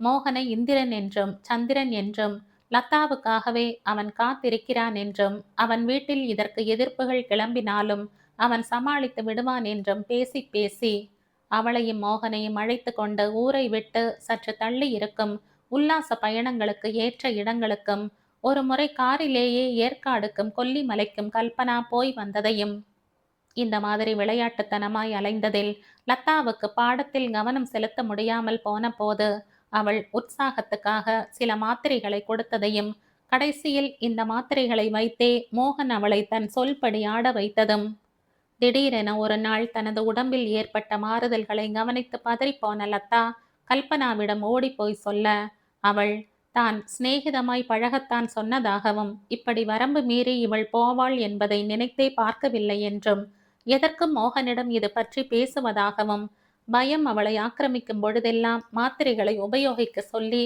கை நிறைய மாத்திரைகளை தந்து அனுப்பிவிட்டதாகவும், கடைசி வரையில் மோகன் இவள் இறந்த பக்கம் கூட திரும்பி பார்க்கவில்லை என்பதையும் இவர்களை காட்டிக் கொடுப்பதால் சமூகத்தில் தன் நிலைமை எந்த அளவுக்கு மோசமாகும் என்பதையும் அவள் சொல்ல சொல்ல டேப் ரெக்கார்டர் அவளது வார்த்தைகளை ஒன்று விடாமல் விழுங்கிக் கொண்டது. புவனா மலைத்து போய் உட்கார்ந்திருக்கிறாள். தேர்வை பற்றிய கவலையே சுத்தமாக இல்லை நித்யாவுக்கு. என்னமோ எழுதினாள். என்ன எழுதினாள்? கணக்கு பரீட்சை நேரத்தில் தாள் முழுவதும் ரவிக்கு காதல் கடிதம் எழுதினாள். ரசாயன தேர்வன்று நெஞ்சுக்குள் அப்பாவின் முள் படர்ந்த முகம் நிழலாடுகிறது. அப்பா பாவம், பெண்களுக்கு நல்லபடியாக கல்யாணம் ஆக வேண்டும் என்கிற கவலையில் தினமும் பக்கம் பக்கமாக ஸ்ரீராம ஜெயம் எழுதுகிறார். மூத்த மருமகள் தன் கணவரிடம் இவரை பற்றி பேசும்போதெல்லாம் இப்படித்தான் இடிப்பாள். வரிசையாய் பொண்களை பெத்துட்டு கல்யாணத்துக்கு ₹1 கூட சேமிப்பில்லாம ஸ்ரீராமஜெயம் எழுதிட்டா சரியா போச்சா? பரீட்சை சமயம் பார்த்து நித்யாவுக்கு இது நினைவுக்கு வந்து தொலைத்தது. அப்பாவை உடனே போய் பார்க்க வேண்டும் போல இருந்தது. அப்பா, கவலைப்படாதீங்கோ. என்னோட கல்யாணம் மற்ற 2 பேரோட எதிர்காலத்துக்கும் வழி காட்டுறதா இருக்கும். இப்பவும் ஸ்ரீராமஜெயம் எழுதுறீங்களா? இன்னைக்கு வேணுமானா உங்களுக்கு பதிலா நான் எழுதட்டுமா? அவ்வளவுதான். கெமிஸ்ட்ரி பேப்பர் முழுக்க ஸ்ரீராமஜெயம். பிராக்டிக்கல் எக்ஸாமின் பொழுது ஏதேதோ திரவத்தை எப்படி எப்படியோ கலந்து சோதனை குழாயில் போட்டு உஷ்ணப்படுத்தினாள். நடுவில் 4-5 சோதனை குழாய்களை உடைத்துவிட்டு ஆசிரியையிடம் மன்னிப்பு கேட்டாள். இதெல்லாம் எதனால்? அடிக்கடி தலைவலி வருவதினால். முதல் முறை தலைவலி வந்து கல்பனா மாத்திரை தந்த பிறகு அடுத்த நாள் முழுக்க தெம்பாக இருந்தாள். சந்தோஷமாக இருந்தாள். சுறுசுறுவென்று கூட இருந்தாள். மாலை நெருங்க நெருங்க ஒற்றை தலைவலி ஆரம்பித்து விட்டது. அன்று மாலை கல்பனாவிடம் இது பற்றி சொன்னபோது அவளை விடவும் ரவி அதிகமாய் பதறிவிட்டான். முதல்ல கண்ணு டெஸ்ட் பண்ணணும், கிளம்பு. நித்யாவுக்கு அவனது அக்கறை மிகுந்த வார்த்தைகள் மிகவும் பிடித்திருந்தது. கல்பனாதான் தடுத்து விட்டாள். கண்ணை டெஸ்ட் பண்ணணுமா? எதுக்கு? நித்தி, இன்னும் சித்த நேரத்துல இவர் வருவார், அவர்கிட்ட சொல்லு, நல்ல மருந்தா எழுதி தருவார். கல்பனா இவர் என்று சொன்னது ஜெயராமை. ஜெயராம் வந்ததும் வராததுமாய் ரவி நித்யாவின் உடல் நிலையை பற்றி சொன்னான். ஏமா, தலை முழுக்க ரவியோட நினப்போட சுத்தி சுத்தி வந்தா அதான் தலைவலி, வேற என்ன? இந்தா, இந்த மாத்திரையை சாப்பிடு, சரியா போயிடும். அப்புறமும் வலி இருந்தா வேற மருந்து எழுதி தர்றேன். அவர் கொடுத்த மாத்திரைகள் தான் நித்யாவை வலியில் இருந்து மீட்கவும் மறுபடியும் வலியை கொண்டு வருவதுமாய். இவளது பரீட்சை முடியும் வரையில் ரவியும் ஊரில் இல்லை, கோயம்புத்தூர் போய்விட்டான். கடைசி பரீட்சை முடிந்த அன்று ரவியும் திரும்பி வருவதாக இருந்ததால் அவனை பார்க்கும் ஆவலில் அன்றைய தாள் முழுக்க கைக்கு வந்த கிறுக்கலை கிறுக்கி தள்ளிவிட்டு கல்பனாவின் வீட்டுக்கு அவள் பறக்கிறாள். இன்று மாலை ஊருக்கு கிளம்பியாக வேண்டும். அப்புறம் கிட்டத்தட்ட 2 மாதங்கள் வரையில் ரவியை சந்திக்க முடியாது. இந்த நினைப்பே கண்களை குளமாக்குவதாய். அது எப்படி பார்க்காமல் இருக்க முடியும்? லெட்டர் போட சொல்லலாமா? ஐயோ, யாராவது படிச்சுட்டா என்ன பண்றது? குழம்பியபடி அவள் கல்பனாவின் வீட்டுக்குள் நுழைய ரவி அங்கே தலையில் கை வைத்தபடி உட்கார்ந்திருக்கிறான். இன்னொரு பக்கம் கல்பனா, ஜெயராம் தான் இவளை கண்டதும் ரவியை பார்த்து அதட்டல் போடுகிறார். இந்தா, இப்ப என்ன நடந்துடுதுன்னு இப்படி கண் கலங்குற? நிச்சயதார்த்தம் தானே? எத்தனையோ கல்யாணங்கள் நிச்சய தாம்பூலத்துக்கு அப்புறம் கூட நின்னு இருக்கு. யாருக்கு நிச்சயதார்த்தம்? நித்யா ஆவலுடன் ஜெயராமின் முகத்தை பார்க்க அவர் தன் மனைவியின் முகத்தை பார்க்கிறார். கல்பனா விழிக்கடையை தன் கையில் இருந்த சின்ன கைக்குட்டையினால் ஊற்றிக்கொள்கிறாள். ஒண்ணுமில்ல நித்தி, நீ உட்காரு. பரீட்சையெல்லாம் எப்படி எழுதின? ஒரு குழந்தையை கை நீட்டி அழைக்கும் பாவனையில் கல்பனா கைகளை விரித்து நித்யாவை தன் அருகில் வருமாறு அழைக்க நித்யாவும் ஒரே தாவலாக அவளது அணைப்பில் அடங்குகிறாள். இந்த அக்காவுக்குத்தான் என் மேல எவ்வளவு பாசம்! கல்யாணத்தின் போது அக்காவுக்கு பட்டுப்புடவை வாங்கித்தர சொல்லி ரவியிட்ட சொல்லணும்.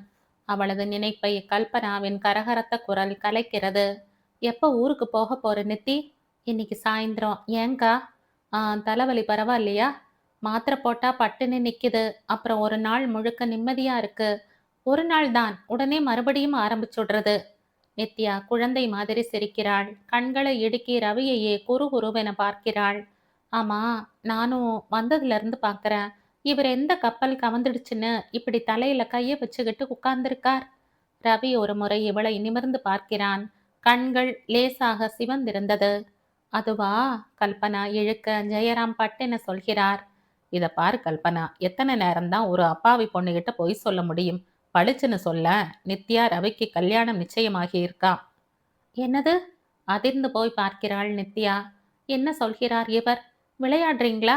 சீச்சி, உங்ககிட்ட விளையாடுவோமா?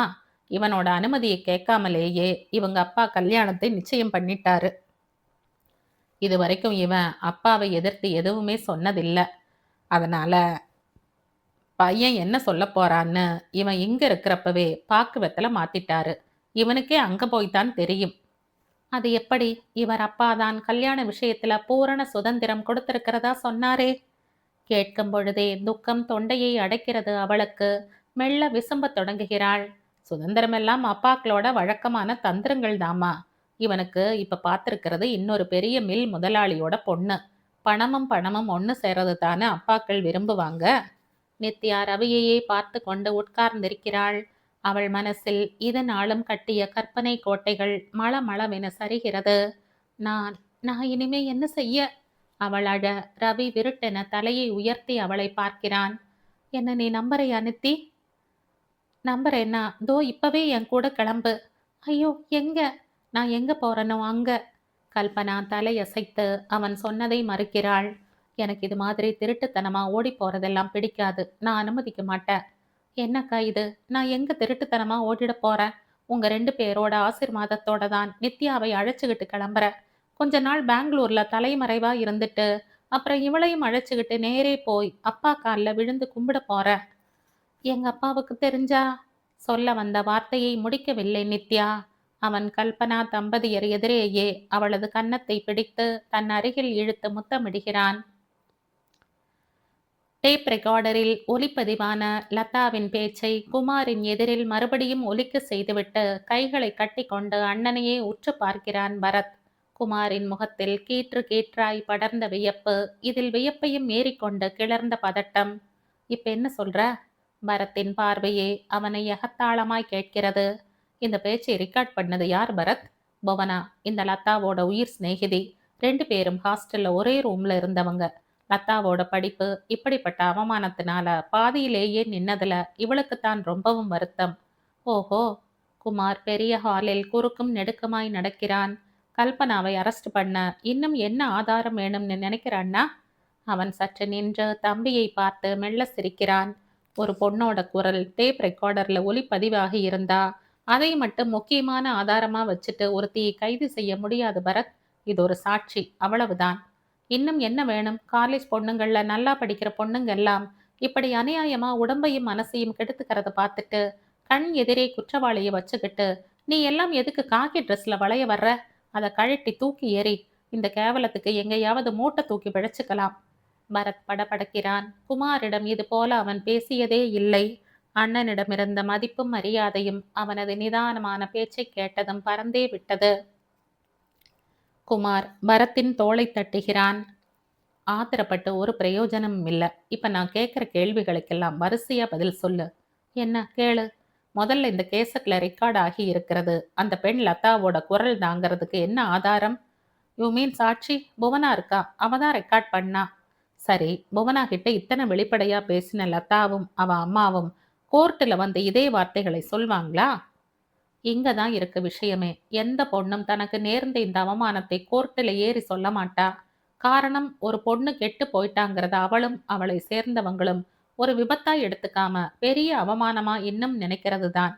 கல்பனாவை பழி வாங்கணுங்கிறதுக்காக அந்த பொண்ணு நடந்ததை வெளிப்படையா சொல்லணும்னு துடிச்சாலும் பெத்தவங்களும் இதை அனுமதிக்க மாட்டாங்க. ஏன்னா அதுக்கப்புறம் அந்த பொண்ணோட எதிர்காலம் ஒரு பெரிய கேள்விக்குறியாயிடும். இப்பவும் லதாவோட வாழ்க்கை ஒரு பெரிய கேள்விக்குறிதான். இருக்கலாம். இப்ப அவளுக்கு உடம்பு சரியில்லைன்னு சொல்லி பெட்ரூமோட முடக்கி போட்டு வைக்கலாம். கொஞ்சம் தைரியசாலியான பெத்தவங்களா இருந்தா நடந்ததை மறைச்சு அவளுக்கு எவனோ ஒரு மனுஷனை, தகுதியோ தரமோ முன்ன பின்ன இருந்தாலும் பரவாயில்லன்னு கல்யாணத்தை பண்ணி வைக்கலாம். அந்த பொண்ணுக்கு இந்த மாதிரி கல்யாணம் பண்ணிக்க இஷ்டம் இல்லையா? ஏதாவது ஒரு ஸ்கூல்ல இல்ல ஒரு தனியார் நிறுவனத்துல வேலை தேடிட்டு தன்னோட கடந்த காலத்தை மறக்க முயற்சிக்கலாம். ஆனா இத்தனைக்கும் அடிப்படையா அவளோட கன்னித்தன்மை களங்கப்படாமத்தான் இருக்குங்கிற போலியான சர்டிபிகேட் வேணும். கல்யாணம் பண்ணிட்டு அதுவும் தனக்கு துளியும் பொருத்தமோ தகுதியோ இல்லாத ஒரு முட்டாளை கல்யாணம் பண்ணிட்டு குடித்தனம் நடத்துற கேரக்டர் சர்டிபிகேட் வேணுங்கிற அவசியமே இல்லை. பரத் விழிகளில் கோபம் ஜுவாலையாய் பிரகாசிக்க கத்துகிறான். இந்த கேரக்டர் சர்டிபிகேட்டை எந்த அதிகாரியும் காகிதத்துல எழுதி தர்றதில்ல பரத். ஒவ்வொரு பொண்ணையும் சுத்தி நிக்கிற ஜனங்களோட வீட்லயும் பொண்ணுங்க இருக்காங்கிறதையே மறந்து நான் கூசாம தர சர்டிபிகேட்ஸ் தான். அதே மாதிரி எந்த ஒரு மடையனும் தன்னை விட புத்திசாலியான பொண்ணை கல்யாணம் பண்ணிக்க தனக்கு என்ன யோகியதை இருக்குன்னு யோசிக்க மாட்டான். ஆனா ஒரு கற்பிழந்த பொண்ணுக்கு தன்னை கணவனா அடைய அவளுக்கு என்ன யோகியதை இருக்குன்னு கேட்பான். கல்யாணம் நில்ல, இவ சமூகத்துல தலை நிமிர்ந்து நடக்கவும், இல்லாட்டி போனா இதே மாதிரி கட்டிலேயே ஆயுசு முழுக்க காலில் இரும்பு சங்கிலியோட கிடக்கவும் கூட இந்த கற்பு அவசியமா இருக்கு. கற்பை தூக்கி உடப்புல போடு. ஒரு பொண்ணை அணு அணுவா சித்திரவதை பண்றதுக்காக நம்ம நாட்டுல நிரந்தரமா தங்கிட்டு உயிர் கொல்லி வியாதிக்கு பேருதான் கற்பு. சரிப்பா, நீயும் நானும் கற்பை தூக்கி உடப்புல போடுவோம். ஆனா இந்த லதாவோட இவளோட அம்மாவோ மற்றவங்களோ அப்படி செய்ய முன் வர மாட்டாங்க. இது ஒரு பக்கம் இருக்கட்டும். கல்பனா ஜெயராமை நான் அரெஸ்ட் பண்றேன்னு வச்சுக்க. போதை மாத்திரைகளை ரகசியமா விற்கிறதுனால எனக்கு என்ன பெரிய லாபம்னு கேட்பா. அதுக்கு நான் என்ன பதில் சொல்லட்டும்?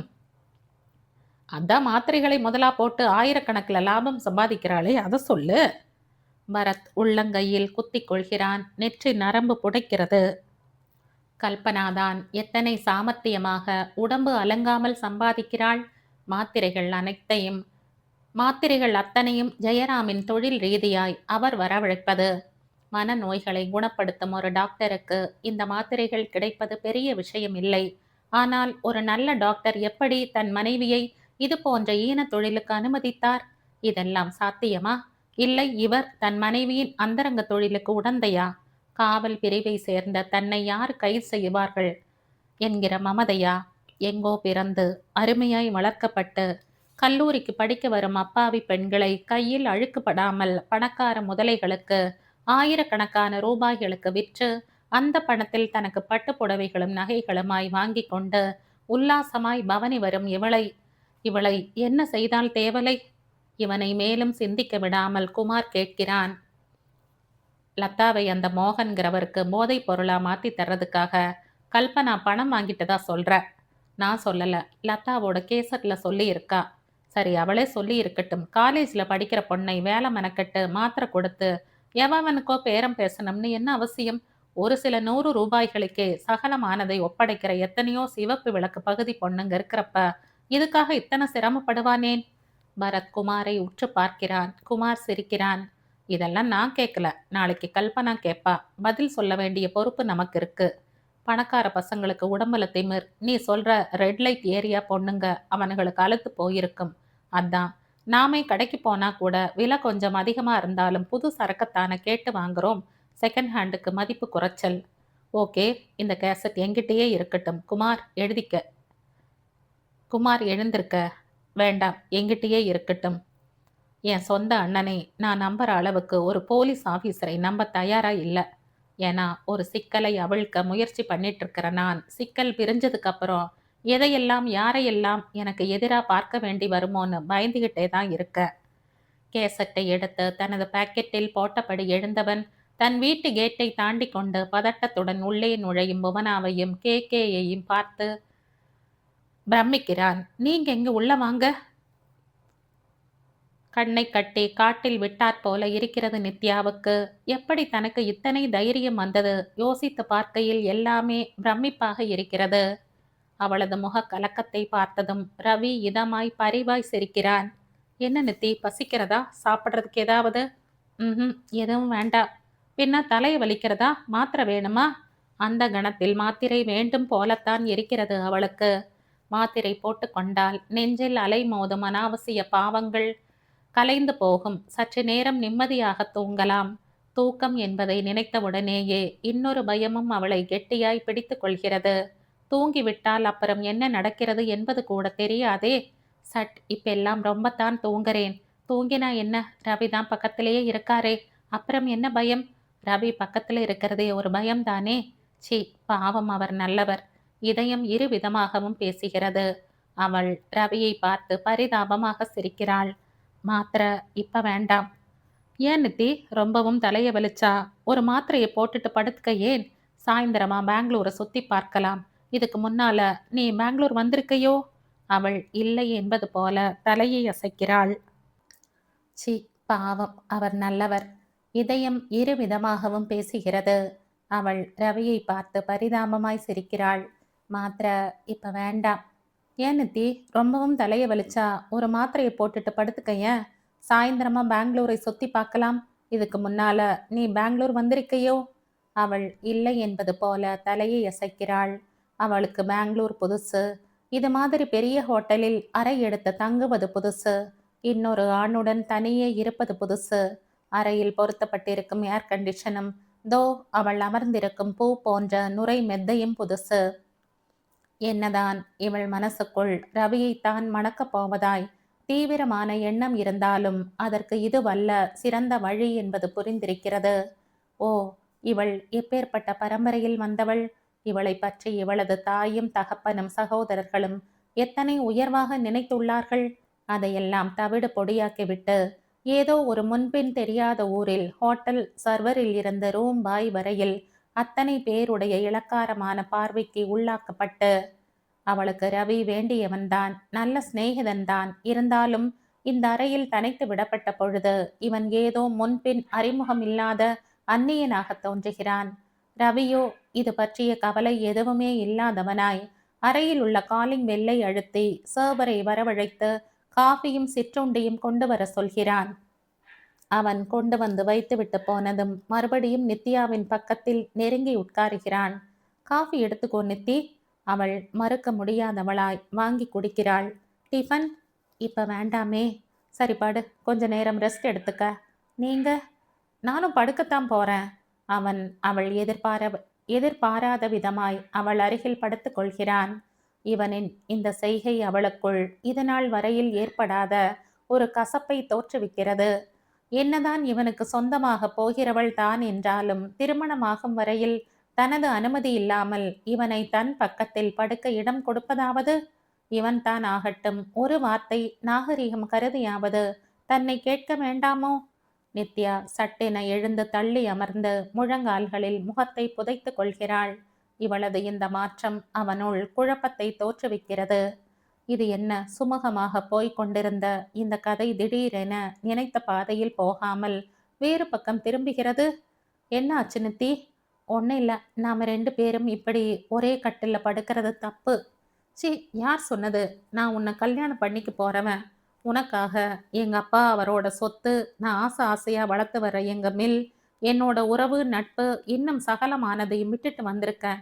ஒன்னா படுக்கிறதுல என்ன தப்பு வந்துடுச்சு? உங்களவுக்கு எனக்கு சொத்து சுகமெல்லாம் இல்ல. ஆனா வயசான அம்மா அப்பா இருக்காங்க. கூட பிறந்தவங்க இருக்காங்க. இது எல்லாத்தையும் விட எங்க ஊர்லயே எங்க குடும்பத்துக்கு ரொம்ப நல்ல பேர் இருக்கு. அது எல்லாத்தையும் இந்த படுக்கை நாசமாக்கிடும்னு எனக்கு தோன்றது. இப்ப என்ன, நான் எங்க போயிட்டேன்? நீங்க தான் எங்க போயிட்டீங்க? முதல்ல நீங்க போட்ட பிளான் படி என் கழுத்துல தாலி ஏறட்டும். அப்புறம் நீங்க என் பக்கத்துல படுத்துக்கிறத நான் ஏன் மறுக்க போறேன்? அவன் எழுந்து நின்று அவளையே உற்று பார்க்கிறான். நான் போட்ட பிளான் படி வரப்போற வெள்ளிக்கிழமை தான் நம்ம கல்யாணம் நித்யா. அதுக்கு இன்னும் 5 நாள் இருக்கு. இருக்கட்டுமே, அது வரைக்கும் நாம பிரிஞ்சே இருப்போம். என்ன கேட்டா ஒரே ரூம்ல தங்குறது கூட தப்பு. நீங்க வேற ஒரு ரூம் எடுத்துக்கங்க. நீ என்ன நம்பவே இல்லையா? நோ, நான் உங்களை நம்புறேன். நம்ம வயசை நம்பல. இதெல்லாம் தப்புன்னு என் மனசுல ஒரு குரல் சொல்லிட்டே இருக்கு. இந்த உறுத்தலோட நான் உங்க வார்த்தைக்கு கட்டுப்பட்டாலும் அதுல 2 பேருக்குமே உண்மையான சந்தோஷம் கிடைக்காதுன்னு நம்புறேன். அவன் விழிகளில் கொஞ்சமாய் வெறுப்பு மின்ன அவளையே பார்க்கிறான். நீ இத்தனை கட்டுப்பட்டியா இருப்பேன்னு நான் நினைக்கவே இல்லை நித்யா.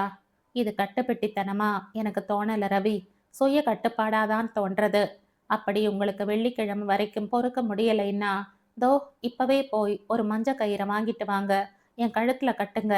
அப்புறம் உங்க இஷ்டம் போல இருங்க. யார் வேண்டாம்னு சொன்னது? இப்ப நீ தூங்கு நித்யா. ரொம்பவும் பயந்து போயிருக்க. அப்புறம் தலைவலி வந்துடும். மாத்திரை வேணும்னா தரட்டுமா? நித்யாவுக்கு உண்மையிலேயே தலையை வலிக்கத்தான் செய்கிறது. மாத்திரை போட்டுக்கொண்டால் தேவலை போல்தான் இருக்கிறது. ஆனால் அதற்கு முன் இவனை வெளியே அனுப்பி கதவை தாழிட்டு கொண்டு விட்டால் நிம்மதியாக தூங்கலாம் என்று நினைக்கிறாள். அதே சமயத்தில் தான் உயிருக்கும் மேலாய் நேசித்தவனை இப்படி முகத்தில் அடித்தாற் போல விரட்ட வேண்டியிருப்பதை நினைத்தாலும் வருத்தமாக இருக்கிறது. இந்த விஷயத்துல கொஞ்சம் விட்டு கொடுத்தாலும் போச்சு. அவள் அவனை இதமாய் பார்த்து புன்னகைக்கிறாள்.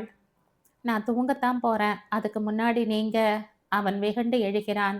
என்னை நம்பாதவ பக்கத்துல படுத்துக்கிற அளவுக்கு நான் இன்னும் சிறுமைப்பட்டு போகல. வரேன். திக் என்கிறது நித்யாவுக்கு. ஐயோ, இவரை நம்பித்தானே இத்தனை தூரம் வந்திருக்கோம். திடீர்னு இவர் கோவிச்சுக்கிட்டு கிளம்பி போயிட்டா எப்படி? அவள் அவனது கையை பிடித்து இழுக்கிறாள். என்னை தனியா விட்டுட்டு எங்க போறீங்க? அந்த அளவுக்கு நான் அயோக்கிய இல்ல. ரூமை சாத்திட்டிரு. இப்ப மாத்திரையை போட்டுட்டு தூங்கிடாத. நான் பக்கத்துல எங்கேயாவது மஞ்ச கயிறு கிடைக்கிறதான்னு பார்த்துட்டு வரேன். அவள் அத்தனை பயத்திலும் அவனது வார்த்தைகளை கேட்டு பளீர் என சிரிக்கிறாள். நித்யாவை காணோம் பரத். புவனா அழாத குறையாக சொல்கிறாள். குமார் பதற்றத்துடன் பரத்தை பார்க்கிறான். யார் அது நித்யா? இதே காலேஜில் படிக்கிறவ. நல்ல பொண்ணு. துரதிருஷ்டவசமா உன் சிநேகிதன் பொண்டாட்டியோட கடைக்கண் பார்வை இவ மேல. இதற்கு மேலும் பேசிக்கொண்டிருக்க முடியாதவனாய் பரத் தன் நண்பன் கேகேயின் சட்டையை பிடித்து உலுக்குகிறான். ஏண்டா, நான் தான் உன்னை கல்பனா வீட்டை கண்காணிக்க சொல்லி இருந்தேன்ல, என்ன பண்ண? சாரி பிரதர், நான் அந்த வீட்டை சுத்திட்டு இருந்த வரைக்கும் அசம்பாவிதமா எதுவும் நடக்கல. நித்யா அந்த வீட்டுக்குள்ள நுழைஞ்சா பார்த்த. அதுக்கப்புறம் ரொம்ப நேரம் வரைக்கும் வெயிட் பண்ணிட்டே இருந்த. அவ வெளியே வரவே இல்லை. ராத்திரி 9 மணிக்கு மேல 2 இட்லி சாப்பிட்டுட்டு வரலாம்னு போனேன். அவ்வளவுதான். ஒரு அரை மணி நேரம், அதுக்கு மேல இருக்காது. திரும்பி வந்து ராத்திரி முழுக்க காவல். ஒரே ஒரு தடவை மிஸ்டர் ஜெயராம் வெளியே போயிட்டு வந்தார். காலையில ஷிஃப்ட் நம்ம ஃப்ரெண்டு ஸ்ரீராம். மறுபடியும் ராத்திரி நான். கிட்டத்தட்ட முழுசா 2 நாள். கல்பனா வீட்டுக்கு எதிர்த்தாப்புல இருக்கிற பேப்பர் கடை, டீ கடை ஆளுங்களை கேட்டுப்பாரு, சொல்வாங்க. அப்ப நித்யா கல்பனா வீட்டுல தானே இருக்கணும். எப்படி காணோம்னு சொல்றீங்க? குமார் கேயை பார்த்து கேட்க, அவ ஊருக்கே வந்து சேரலைன்னு என்னவோ ஏதோன்னு கவலைப்பட்டுட்டு அவ அப்பா இன்னைக்கு காலையில ஹாஸ்டல் வார்டனை விசாரிக்க வந்திருக்கார். வார்டன் அவ முந்தா நாள் தான் காலையில ஊருக்கு கிளம்பிட்டதா சொல்லியிருக்காங்க. ஹாஸ்டல்ல இப்ப 4-5 ஸ்டூடெண்ட்ஸ் தான் இருக்காங்க. எல்லாருமே லீவு விட்ட உடனே கிளம்பியாச்சு. புவனா, நீ நித்யாவை வாட்ச் பண்ணலையா? எப்படி எப்படி பரத், நான் அந்த பரீட்சை முடிஞ்ச கையோட லதாவை பார்க்க போயிட்டனே. டேப் பண்ணிட்டு வந்த விஷயத்தை முந்தா நாள் என்னோட சித்தி வீட்டில் உட்காந்து கேட்டு பார்த்தேன். நேற்று சாயந்தரம் உன்னை பார்த்து கேசட்டை கொடுத்தேன். ஹாஸ்டல் ரூமுக்கு போனப்ப ரூம்ல நித்யாவோட சாமான் எதுவுமே இல்லை. வார்டன் கேட்டதுக்கு அவ ஊருக்கு போயிட்டதாத்தான் எங்கிட்டையும் சொன்னாங்க. இன்னைக்கு அவ அப்பா வயசையும் மறந்து காலேஜ் தேடி வந்ததுக்கு பிறகுதானே நித்யா ஊருக்கு போய் சேரலைங்கிற விஷயம் தெரிய வந்தது. புவனாவின் குரல் அழுகையில் தேய்ந்து ஒலிக்கிறது. பார்க்க போனால் அவள் மீது தவறே இல்லை. நித்யாவின் தந்தையை பார்த்ததும், வார்டனின் பீதி நிறைந்த பார்வையை பார்த்ததும் அவள்தான் கல்பனாவின் வீட்டுக்கு ஓட்டமாக ஓடுகிறாள். வீட்டுக்கு சில அடி தொலைவிலேயே கேகேயை பார்த்து விட்டாள். என்ன புவனா, நித்யா இங்க வந்தாளா? ஓ, 2 நாளா கல்பனா வீட்டில தான் இருக்கா. நான் தான் அந்தண்ட இந்தண்ட அசையாம காவல் காத்துக்கிட்டு இருக்கனே. இதை கேட்டதும் அவள் முகத்தில் சின்னதாய் திருப்தி. அப்பாடா, நித்யா வேற எங்கேயும் போயிடல. லீவு முடிஞ்சதும் நேர ஊருக்கு போக பிடிக்காம இவ வீட்டில் வந்து தங்கி இருப்பா.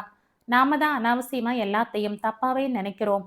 அவள் கேகேயிடம் நித்யாவின் தந்தை தன் மகளை தேடிக்கொண்டு வந்துள்ள விவரத்தை சொல்ல, அவன் கல்பனாவின் வீட்டு கதவை தட்ட கிளம்பி விட்டான். நீயும் வா புவனா, அவளை இழுத்துட்டு வருவோம். நான் மாத்திரம் போனா அந்த கல்பனா என்னை வெளியில நிறுத்தி வச்சே பதில் சொல்லி அனுப்பிடுவா. புவனாவும் அவனும் காலிங் பெல்லை மாற்றி மாற்றி அழுத்த சுமார் 10 நிமிஷங்களுக்கு பிறகு கதவு திறக்கப்படுகிறது. கல்பனா நைட் கவுனில் கண்களில் தூக்கம் கலையாமல் நிற்கிறாள்.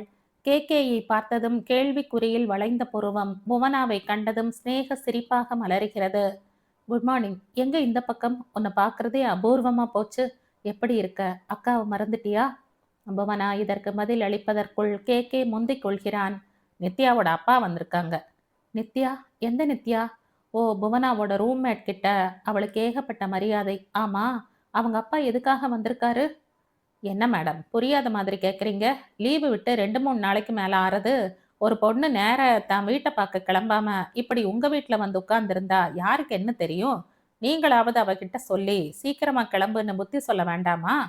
கேகே தன்னை மீறி படபடக்கிறான். கல்பனா முதுகு முழுக்க பரவி கிடந்த கூந்தலை அள்ளி முடிந்து கொள்கிறாள். வாட் மேன், நித்யா என் வீட்டில் இருக்காளா? அவளை ஊருக்கு போக விடாம நான் தடுக்கிறனா? இது என்னது அவஸ்தை? உங்க காலேஜ் பொண்ணுங்கள்ல எவளுக்கு எது ஒண்ணுனாலும் நேரா என் வீட்டு கதவை தட்டி விசாரிக்கிறீங்களே. நித்யா இங்க இல்ல? புவனா தயக்கத்துடன் வினவ, கல்பனா பெரிய குரலில் ஆங்கிலத்திலும் தமிழிலுமாய் மாறி மாறி கத்துகிறாள். ஏமா, எனக்கு வேற வேலை இல்ல. ஏதோ ஸ்நேகமா பழகினா அதுக்கு தண்டனை இதுவா? இதுக்கு தான் இவர்கிட்ட தலையா முட்டிட்டேன். இந்த ஊரே வேணாம், வேற ஊருக்கு மாத்தல் வாங்கிக்கங்கன்னு கேட்டா தானே? என்னங்க, உங்களை தானே, இங்க சித்த வந்துட்டு போங்க. அவள் படுக்கை அறையை நோக்கி குரல் கொடுக்க, ஜெயராம் குளித்து முடித்து தலையை துவட்டியபடி அங்கு வர, என்ன காலேஜ் பில்டிங் ஃபண்டு கலெக்ஷனா? இல்லைங்க, இங்க அக்கா அக்கான்னு வந்துட்டு போகுமே நித்யா பொண்ணு, அதை காணோமாம். என்னது? அவ காணாம போனது இருக்கட்டும், அதுக்காக நம்ம மேல சந்தேகப்படுறாங்க இவங்க. What nonsense! அதையே தான் நானும் கேட்டேன். நீங்களும் போலீஸை சேர்ந்தவர் தான், உங்களால எனக்கும் கடமை உணர்வெல்லாம் இருக்கு. அப்படி இருக்கிறப்ப அது எப்படி, எந்த தைரியத்துல இவங்க நம்ம கேட்க வரலாம்? மிஸ்டர், உங்க பேர் என்ன? கே கிருஷ்ணமூர்த்தி. நீங்களும் என்னை கேகேன்னு கூப்பிடலாம், ஆட்சேபனை இல்லை. மிஸ்டர் கேகே, உங்க மேல நான் மான நஷ்ட ஈடு கேஸ் போட போறேன். ஆமா, இது மாதிரி எத்தனை பேர் கிளம்பி இருக்கீங்க? அவள் வானத்துக்கும் பூமிக்குமாய் குதிக்க, இவர்கள் அங்கிருந்து கழன்று பரத் வீட்டுக்கு வந்தால் போதும் என்ற நிலை. இவர்கள் கிளம்பும் பொழுது ஜெயராம் கேகேயின் தோளில் தட்டி சொல்கிறார், உன் ஃப்ரெண்ட் ஒருத்தன், அந்த போலீஸ் ஆஃபீஸர் குமாரோட தம்பி, அவன் வீட்லையும் போய் தேடி பாருங்க. பரத் நித்யாவை காணோம் என்கிற செய்தி கேட்டதும் முதலில் ஸ்தம்பித்து, பின் தலையில் ஓங்கி அரைந்து கொண்டு கடைசியில் அண்ணாவின் இரு கைகளையும் பிடித்து கொண்டு கெஞ்சுகிறான். அண்ணா, அவளுக்கு எதுவும் நேர்ந்துடக்கூடாது. அவ அவ பச்சை குழந்தை மாதிரி. அவ என்ன வெறுத்தாலும் ஸ்டில் ஐ லவ் ஹர். காப்பாத்துங்க, காப்பாத்துங்க ப்ளீஸ். குமாரும் சிட்டாய் பறக்கிறான் தான். 2 நாட்கள் முழுசாய் 48 மணித்துளிகள் நித்யாவை கண்டுபிடிக்க இவன் எடுத்துக்கொண்ட நேரம். இதன் நடுவில் நித்யாவின் குடும்பமே படை திரண்டு காலேஜுக்கு வந்து விட்டது. நித்யாவின் தகப்பனார் வந்த அன்று பெண் எங்கே என்று கேட்டதுதான். அதற்கு பிறகு மூச்சு பேச்சில்லை. சவம் மாதிரி உட்கார்ந்திருக்கிறார். பெங்களூரில் இந்த ஹோட்டலில் தான் அவள் இருக்கிறாள் என்பதை துப்பு துலக்கி அறிந்து கொண்ட குமாருக்கு தங்கப்பதக்கம் தர வேண்டும். ஹோட்டல் கதவை தொட்டதுமே திறந்து கொள்ள உள்ளே நித்யா தன் கழுத்தில் கிடந்த மஞ்சள் கயிற்றை இரு கைகளாலும் இழுத்து பிடித்து நிலை குத்திய பார்வையால் அதை வெறித்தபடி கண்களில் மட்டும் அரை மயக்கம். நித்யா! பரத்தின் குரல் அவளை திசை திருப்பவில்லையே. படுக்கையறையே மணவறையான அவலம் நித்யாவை பெருமளவில் பாதித்து விட்டது என்றுதான் சொல்ல வேண்டும். வெளியே போன சுருக்கோடு ரவி ஒரு மஞ்சள் கயிறோடு திரும்பி வந்ததும் அந்த நிமிஷமே அவன் கழுத்தில் அதை முடிந்து பாசத்துடன் அவளை உச்சி முகர்ந்ததும் அறைக்கு வந்து ஆர்டர் எடுத்து போகும் பையனிடம் ஸ்வீட் கொண்டு வர சொல்லி தங்களது கல்யாண வைபவத்தை கொண்டாடியதும் உன்னை தவிர வேற எதுவுமே வேண்டாம் என வசனம் பேசியதும் அவனிடம் அவள் தன்னை இழந்து பின் அதற்காக மனம் பதறி அழுத போது அவளை அணைத்து தேற்றியதும் கடைசியில் அவளை தூங்க சொல்லி மாத்திரையை கொடுத்து அவளை தூங்க செய்ததும் தொடர்ந்து 2 நாட்கள் அதே கதையாய் தூக்கமும் விழிப்பும் வயிற்றுக்கும் உடலுக்கும் தீனி போடுவதுமாய். எப்பொழுது இவன் இவளை விட்டு விலகினான்? நேற்றா, இன்றா, இல்லை முந்தா நாளா? நித்யாவுக்கு யோசித்து யோசித்து பார்த்ததில் தலைவலி கண்டதுதான் மிச்சம். அரை டெலிபோன் ஒரு பக்கம் அலறிக்கொண்டே இருந்தது. ரிசீவரை எடுக்க வேண்டும் என்றுதான் நினைத்தாள். ஆனால் நினைத்ததை செயல்படுத்த கரங்கள் ஒத்துழைக்கவில்லையே.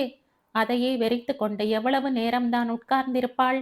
முதலில் அறைக்கதவை திறந்து கொண்டு உள்ளே எட்டி பார்த்தது ரூம் பாய் தான். ரவிதான் அறைக்கதவை வெறுமே சாத்திவிட்டு போய்விட்டானே. மேடம், சாப்பிட எதுவும் வேணுமா? உங்களைத்தானே, இதேதடா வம்பா போச்சு. அந்த பையன் விஷயத்தை முதலாளியிடம் சொல்வதற்காக தலை தெறிக்க ஓடினான். முதல் நாள் முழுக்க அந்த அறையின் அழைப்பு மணி ஒலிக்காததினாலும் அதற்கும் முதல் நாள் மாலையில் வெளியே சென்ற அந்த அறையின் சொந்தக்காரன் திரும்பி வந்தானா இல்லையா என்பது தெரியாததாலும் அறைக்கு சாப்பாடு எடுத்து வரும் பையனே வலிய வந்து கதவை திறந்து பார்த்ததாலும் நித்யாவை இந்த நிலையிலாவது பார்க்க முடிந்தது. ஹோட்டல் முதலாளி நல்லவர். இவள் இருந்த கோலத்தை பார்த்துவிட்டு தலையில் அடித்து கொண்டு ஹோட்டலின் வரவேற்பாளராக பணிபுரியும் பெண்ணின் துணையுடன் இவளை ஒரு விதமாய் ஒழுங்குபடுத்தினார். போலீஸுக்கும் டாக்டருக்கும் தகவல் கொடுத்தார். போலீஸ் வந்ததோ தனது உடைமைகளை சோதனை போட்டதோ எதுவுமே நித்யாவுக்கு தெரியாது. மெத்தை விரித்த கட்டிலில் ஒருக்களித்து படுத்து உடம்பை மரவட்டை மாதிரி சுருட்டி கொண்டு தன்னை சுற்றி நடப்பதை வெற்று பார்வையாய் பார்த்து கொண்டிருந்தாள் அவள். பெங்களூர் போலீஸ் இவளை தமிழிலும் ஆங்கிலத்திலும் கன்னடத்திலுமாய் மாறி மாறி கேள்விகளை கேட்டு அலுத்து போன அதே சமயத்தில் இங்கே தேடல் வெகு மும்மரமாய் நடக்கிறது. குமார் கேகேயையும் ஸ்ரீராமையும் புவனாவையும் கேள்வி மேல் கேள்வி கேட்டு ஒரே ஒரு விஷயத்தை மட்டும் மிக தெளிவாக புரிந்து கொள்கிறான். அன்றிரவு 9 மணிக்கு மேல் கேகே டிஃபன் சாப்பிட்டு விட்டு வருவதற்காக போயிருக்கிறான். அந்த அரை மணி நேரத்துக்குள் ரவி நித்யாவை அழைத்து கொண்டு ஸ்டேட் பஸ் ஸ்டாண்டுக்கு சென்றிருக்க வேண்டும். பஸ் ஸ்டாண்ட் வெகு தூரத்தில் இல்லை, பக்கம்தான். பொடி நடையாக நடந்தால் 15 நிமிஷ நேரம்.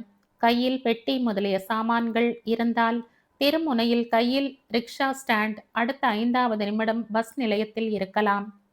சைக்கிள் ரிக்ஷாக்காரர்கள் எவருமே இது போன்றதொரு ஜோடியை தாங்கள் ஏற்றி செல்லவில்லை என்று ஒட்டுமொத்தமாய் மறுத்துவிட்டார்கள். ஆனால் பஸ் நிலையத்தில் சாதகமான பதில் கிடைத்தது. பெங்களூருக்கு 10:30 மணிக்கு புறப்பட்ட பஸ்ஸில் ஏறிய பயணிகளில் 6 ஜோடிகள் தம்பதியர். அதில் 2 ஜோடிகள் 50ஐ தாண்டிய கிராமவாசிகள். ஒரு ஜோடி வெளிநாட்டில் இருந்து இந்தியாவை சுற்றி பார்க்க வந்தது. 4ம் 5ம் கைகளில் 2 வயசு 10 மாத குழந்தைகளுடன் தேனிலவுக்கு புறப்படும் ஜோடி போல தோற்றமளித்த கடைசி தம்பதியின் அங்க அடையாளங்கள் அத்தனையும் நித்யாவுக்கும் ரவிக்கும் பொருந்தும் என பரத் அடித்து கூறினான். பெங்களூரில் நித்யா இருக்கலாம் என கேள்விப்பட்டது முதல் அவளின் குடும்பத்தினருக்கு இருப்பே கொடுக்கவில்லை. நாங்களும் வரோம். சகோதரர்கள் கிளம்ப, இப்ப நீங்க எதுக்கு? உங்களை பார்த்தா அவ அரண்டு போயிடுவா. குமார் எத்தனையோ தடுத்தும் அவர்கள் கேட்பதாக இல்லை. பிடிவாதமாய் உடன் கிளம்பி விட்டார்கள். இதற்குள்ளேயே குமார் பெங்களூர் காவல் நிலையத்துடன் தொடர்பு கொண்டு பேசியதில் 2 நாட்களாய் சாப்பாடு தூக்கம் மட்டுமின்றி பேச்சு கூட இல்லாமல் ஒரு பெண் பெங்களூர் ஹோட்டல் அறையில் இருப்பதாகவும் காவல் நிலையத்துக்கு கூட அழைத்து வர முடியாத நிலைமையில் இருப்பதாகவும் தகவல் கிடைக்க இவர்கள் ஹோட்டலை தேடி இவள் இருந்த அறைக்குள் நுழைந்த போது படுக்கையில் பொம்மை மாதிரி உட்கார்ந்திருந்தாள். அவள் கைகள் விரைப்பாக தாலியை பிடித்திருந்தது. அப்பொழுதுதான் அவளுக்கு ஏதோ மருந்தை ஊசி மூலம் செலுத்திவிட்டு நிமிர்ந்த டாக்டர் குமாரை பார்த்ததும் பணிவான குரலில் சொல்கிறார், இன்னும் கொஞ்ச நேரத்துல பூரண நினைவுக்கு வந்துடுவா. ஏதோ போதை மாத்திரையை அளவுக்கு அதிகமா சாப்பிட்டிருக்கா போதா குறைக்கு. இதற்கு மேலும் ஏதோ சொல்ல வந்தவர் குமாரின் பின்னால் வந்த கூட்டத்தை பார்த்ததும் சட்டென வாய் மூடி மௌனியாக, நித்யா, என்னடியாச்சு? இங்க பாரு. அண்ணன்காரன் ஒருவன் அவளது தோளை தொட்டு உலுக்க, இன்னொருவன் இளமையின் தீவிரத்தை உணர்ந்தவனாய் ஆத்திரம் தாழ மாட்டாமல் தங்கையின் கன்னத்தில் பளீரென அறைகிறான். நித்யாவின் தந்தை ஏதோ ஒரு அந்நியனை பார்ப்பது போல இவளை வெறித்துவிட்டு அவசரமாய் அந்த அறையை விட்டு வெளியேறி வராந்தாவின் கைப்பிடி சுவரை பிடித்து கொண்டு நிற்கிறார். உள்ளே குமார் நித்யாவை அடித்த அவளது சகோதரனை அதட்டும் குரல் கேட்கிறது. நகருங்க சார், அவ உங்க தங்கையா இருக்கலாம். வீட்டுல நீங்க இவளை எத்தனை தடவை வேண்டும்னாலும் கை நீட்டி அடிச்சிருக்கலாம். ஆனா போலீஸ் கேஸ்னு வந்ததுக்கு அப்புறம் எங்க அனுமதி இல்லாம அவளை நீங்க தொடறதுக்கு கூட உரிமை இல்ல. இது வரைக்கும் இவளை தேடி கண்டுபிடிக்க உங்க இலாகா உதவினதுக்கு ரொம்ப நன்றி. போதும், கேஸை வாபஸ் வாங்கிக்கிறோம். எங்க தங்கையை நாங்க எங்களோட வீட்டுக்கு அழைச்சிட்டு போறோம், விட்டுடுங்க. பெரிய அண்ணா நிர்தாட்சண்யமாக குமாரிடம் சொல்ல, புவனா கண்களை இறுக மூடிக்கொள்கிறாள். மனசுக்குள் படுத்த படுக்கையாக காலில் கனத்த இரும்பு சங்கிலியுடன் லதா. இதே கதிதானா நித்யாவுக்கும்? இவளது பெற்றோரும் இந்த கொடுமைக்கு காரணமானவனை காட்டி கொடுக்க போவதில்லையா? என்ன அவதி இது? பரத் கட்டி வைத்த சிறுத்தை மாதிரி பரபரத்து போகிறான். இதற்கு மேலும் பொறுமையை அனுஷ்டிப்பதில் பலனே இல்லை. அவன் நேராக நித்யாவின் கண் எதிரில் வந்து நிற்கிறான். சார், யார் நீங்க? என் பேரு பரத், போலீஸ் ஆபீசர் குமாரோட தம்பி. இந்த லேடிஸ் காலேஜில் இதுவரைக்கும் இந்த மாதிரி போதை மாத்திரைகளால் அழிஞ்சு போன பெண்களோட பரிதாப கதையெல்லாம் எனக்கு தெரியும். சாரி, அதெல்லாம் எங்களுக்கு தெரிய வேண்டாம். அவளை இனிமே எப்படி வச்சுக்கணும்னு எங்களுக்கு தெரியும். அவ்வளவுதான். எரிமலை வெடித்து சிதறுவது போல வெடித்து விட்டான் பரத். என்ன சார் உங்களுக்கு தெரியும்? இந்த பொண்ணு தனக்கு கொடுக்கப்பட்டது போதை மாத்திரைங்கிறது கூட தெரியாத அளவுக்கு அப்பாவி.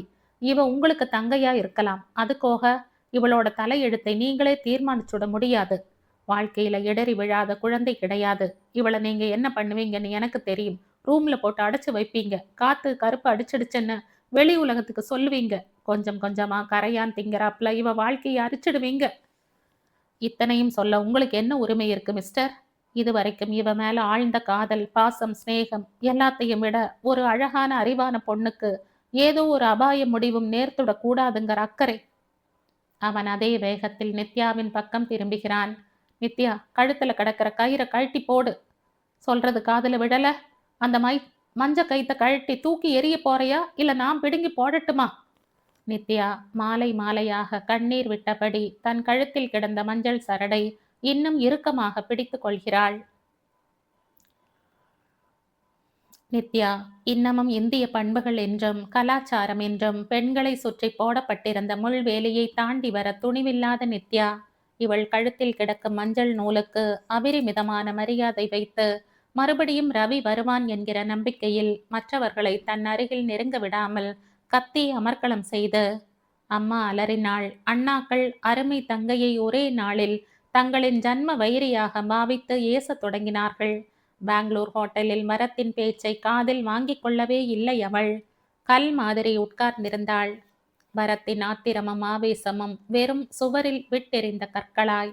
இப்போதைக்கு இவகிட்ட எதை சொன்னாலும் ஏறாது மிஸ்டர். எப்பவும் தலைவலி தலைவலின்னு மாத்திரை தேடுறதுல இருக்கா.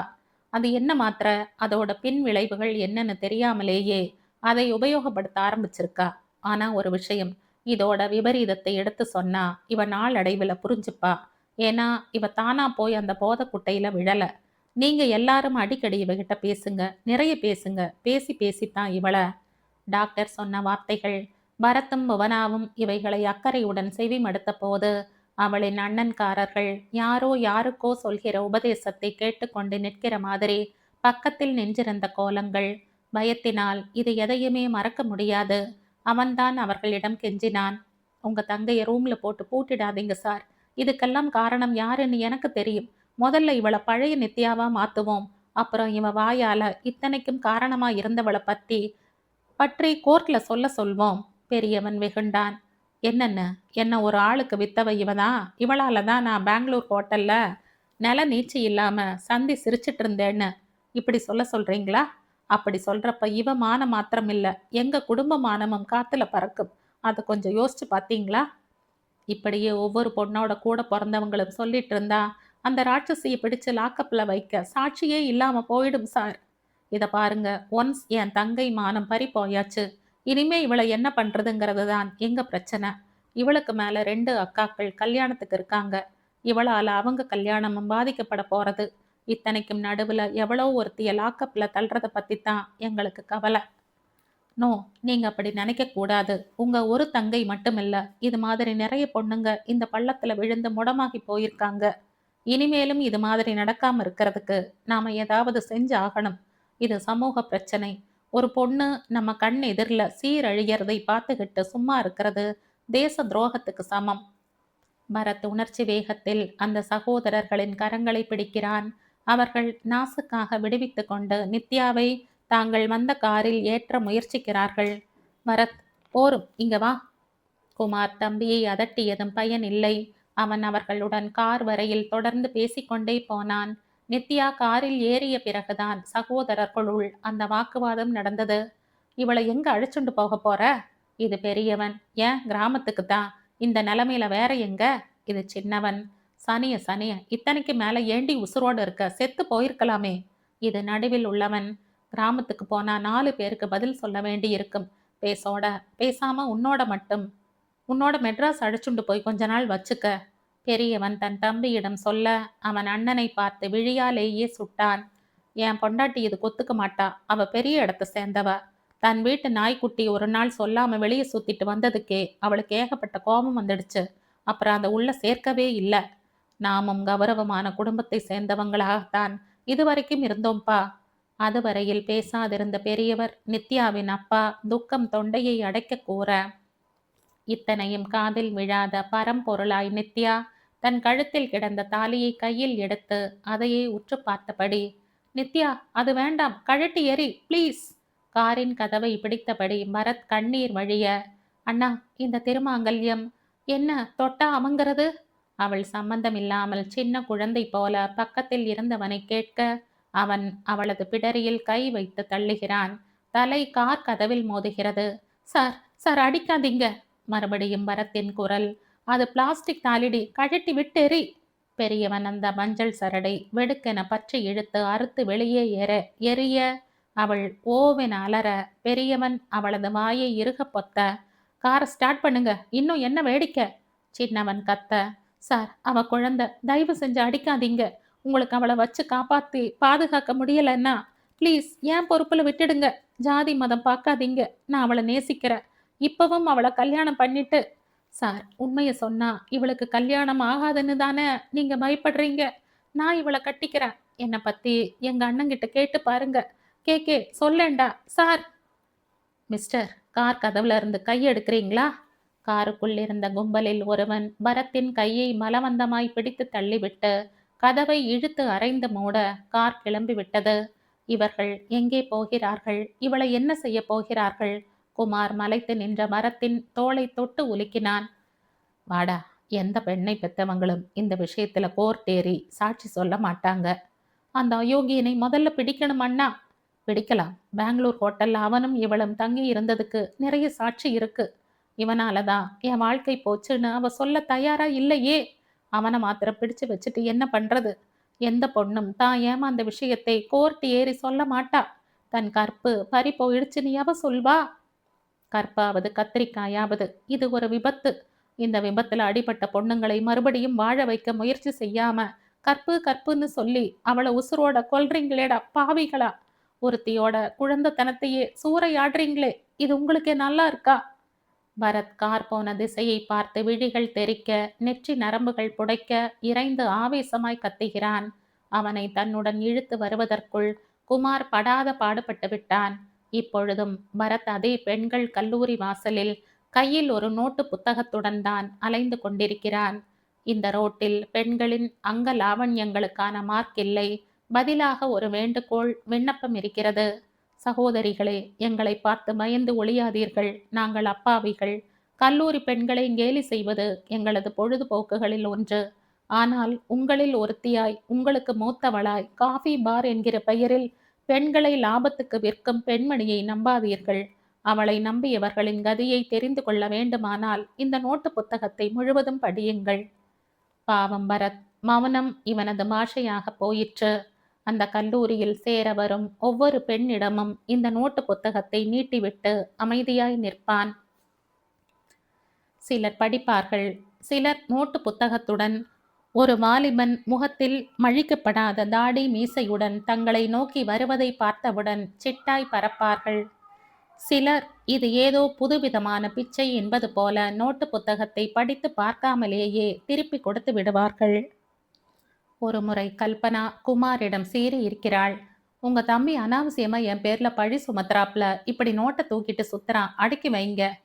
சாரி, கொஞ்ச நாளா அவன் கண்ட்ரோல் இல்ல, பைத்தியம் இல்ல, என்னமோ ஒரு ஏமாற்றம். சாரி, வெரி சாரி, நான் கவனிக்கிறேன். இதற்கு பின் ஒரு சில நாள் பரத் அண்ணனின் வார்த்தைகளுக்கு கட்டுப்பட்டிருந்தான். இப்பொழுது மறுபடியும் அவனது இந்த அலைச்சலால் எத்தனை பெண்கள் காப்பாற்றப்பட்டார்கள் என்பதை பற்றிய சிந்தனையே இல்லாமல் ஒரு கர்ம யோகி போல இன்னமும் அலைந்து கொண்டிருக்கிறான். அந்த 3 கல்லூரிகள் சந்திக்கும் சந்திப்பில் கல்பனா ஜெயராமனின் காஃபி பாருக்கு எதிர்த்தாற்போல, தோ பாருங்கள், பெட்டி படுக்கையுடன் கிரேப் சில்க் பாவாடையும் 2x2 தாவணியுமாய் கல்லூரியில் சேர அப்பாவை ஒட்டி நடந்து வரும் பெண்ணிடம் ஓடிக்கொண்டிருக்கிறான், கையில் நோட்டு புத்தகத்துடன்.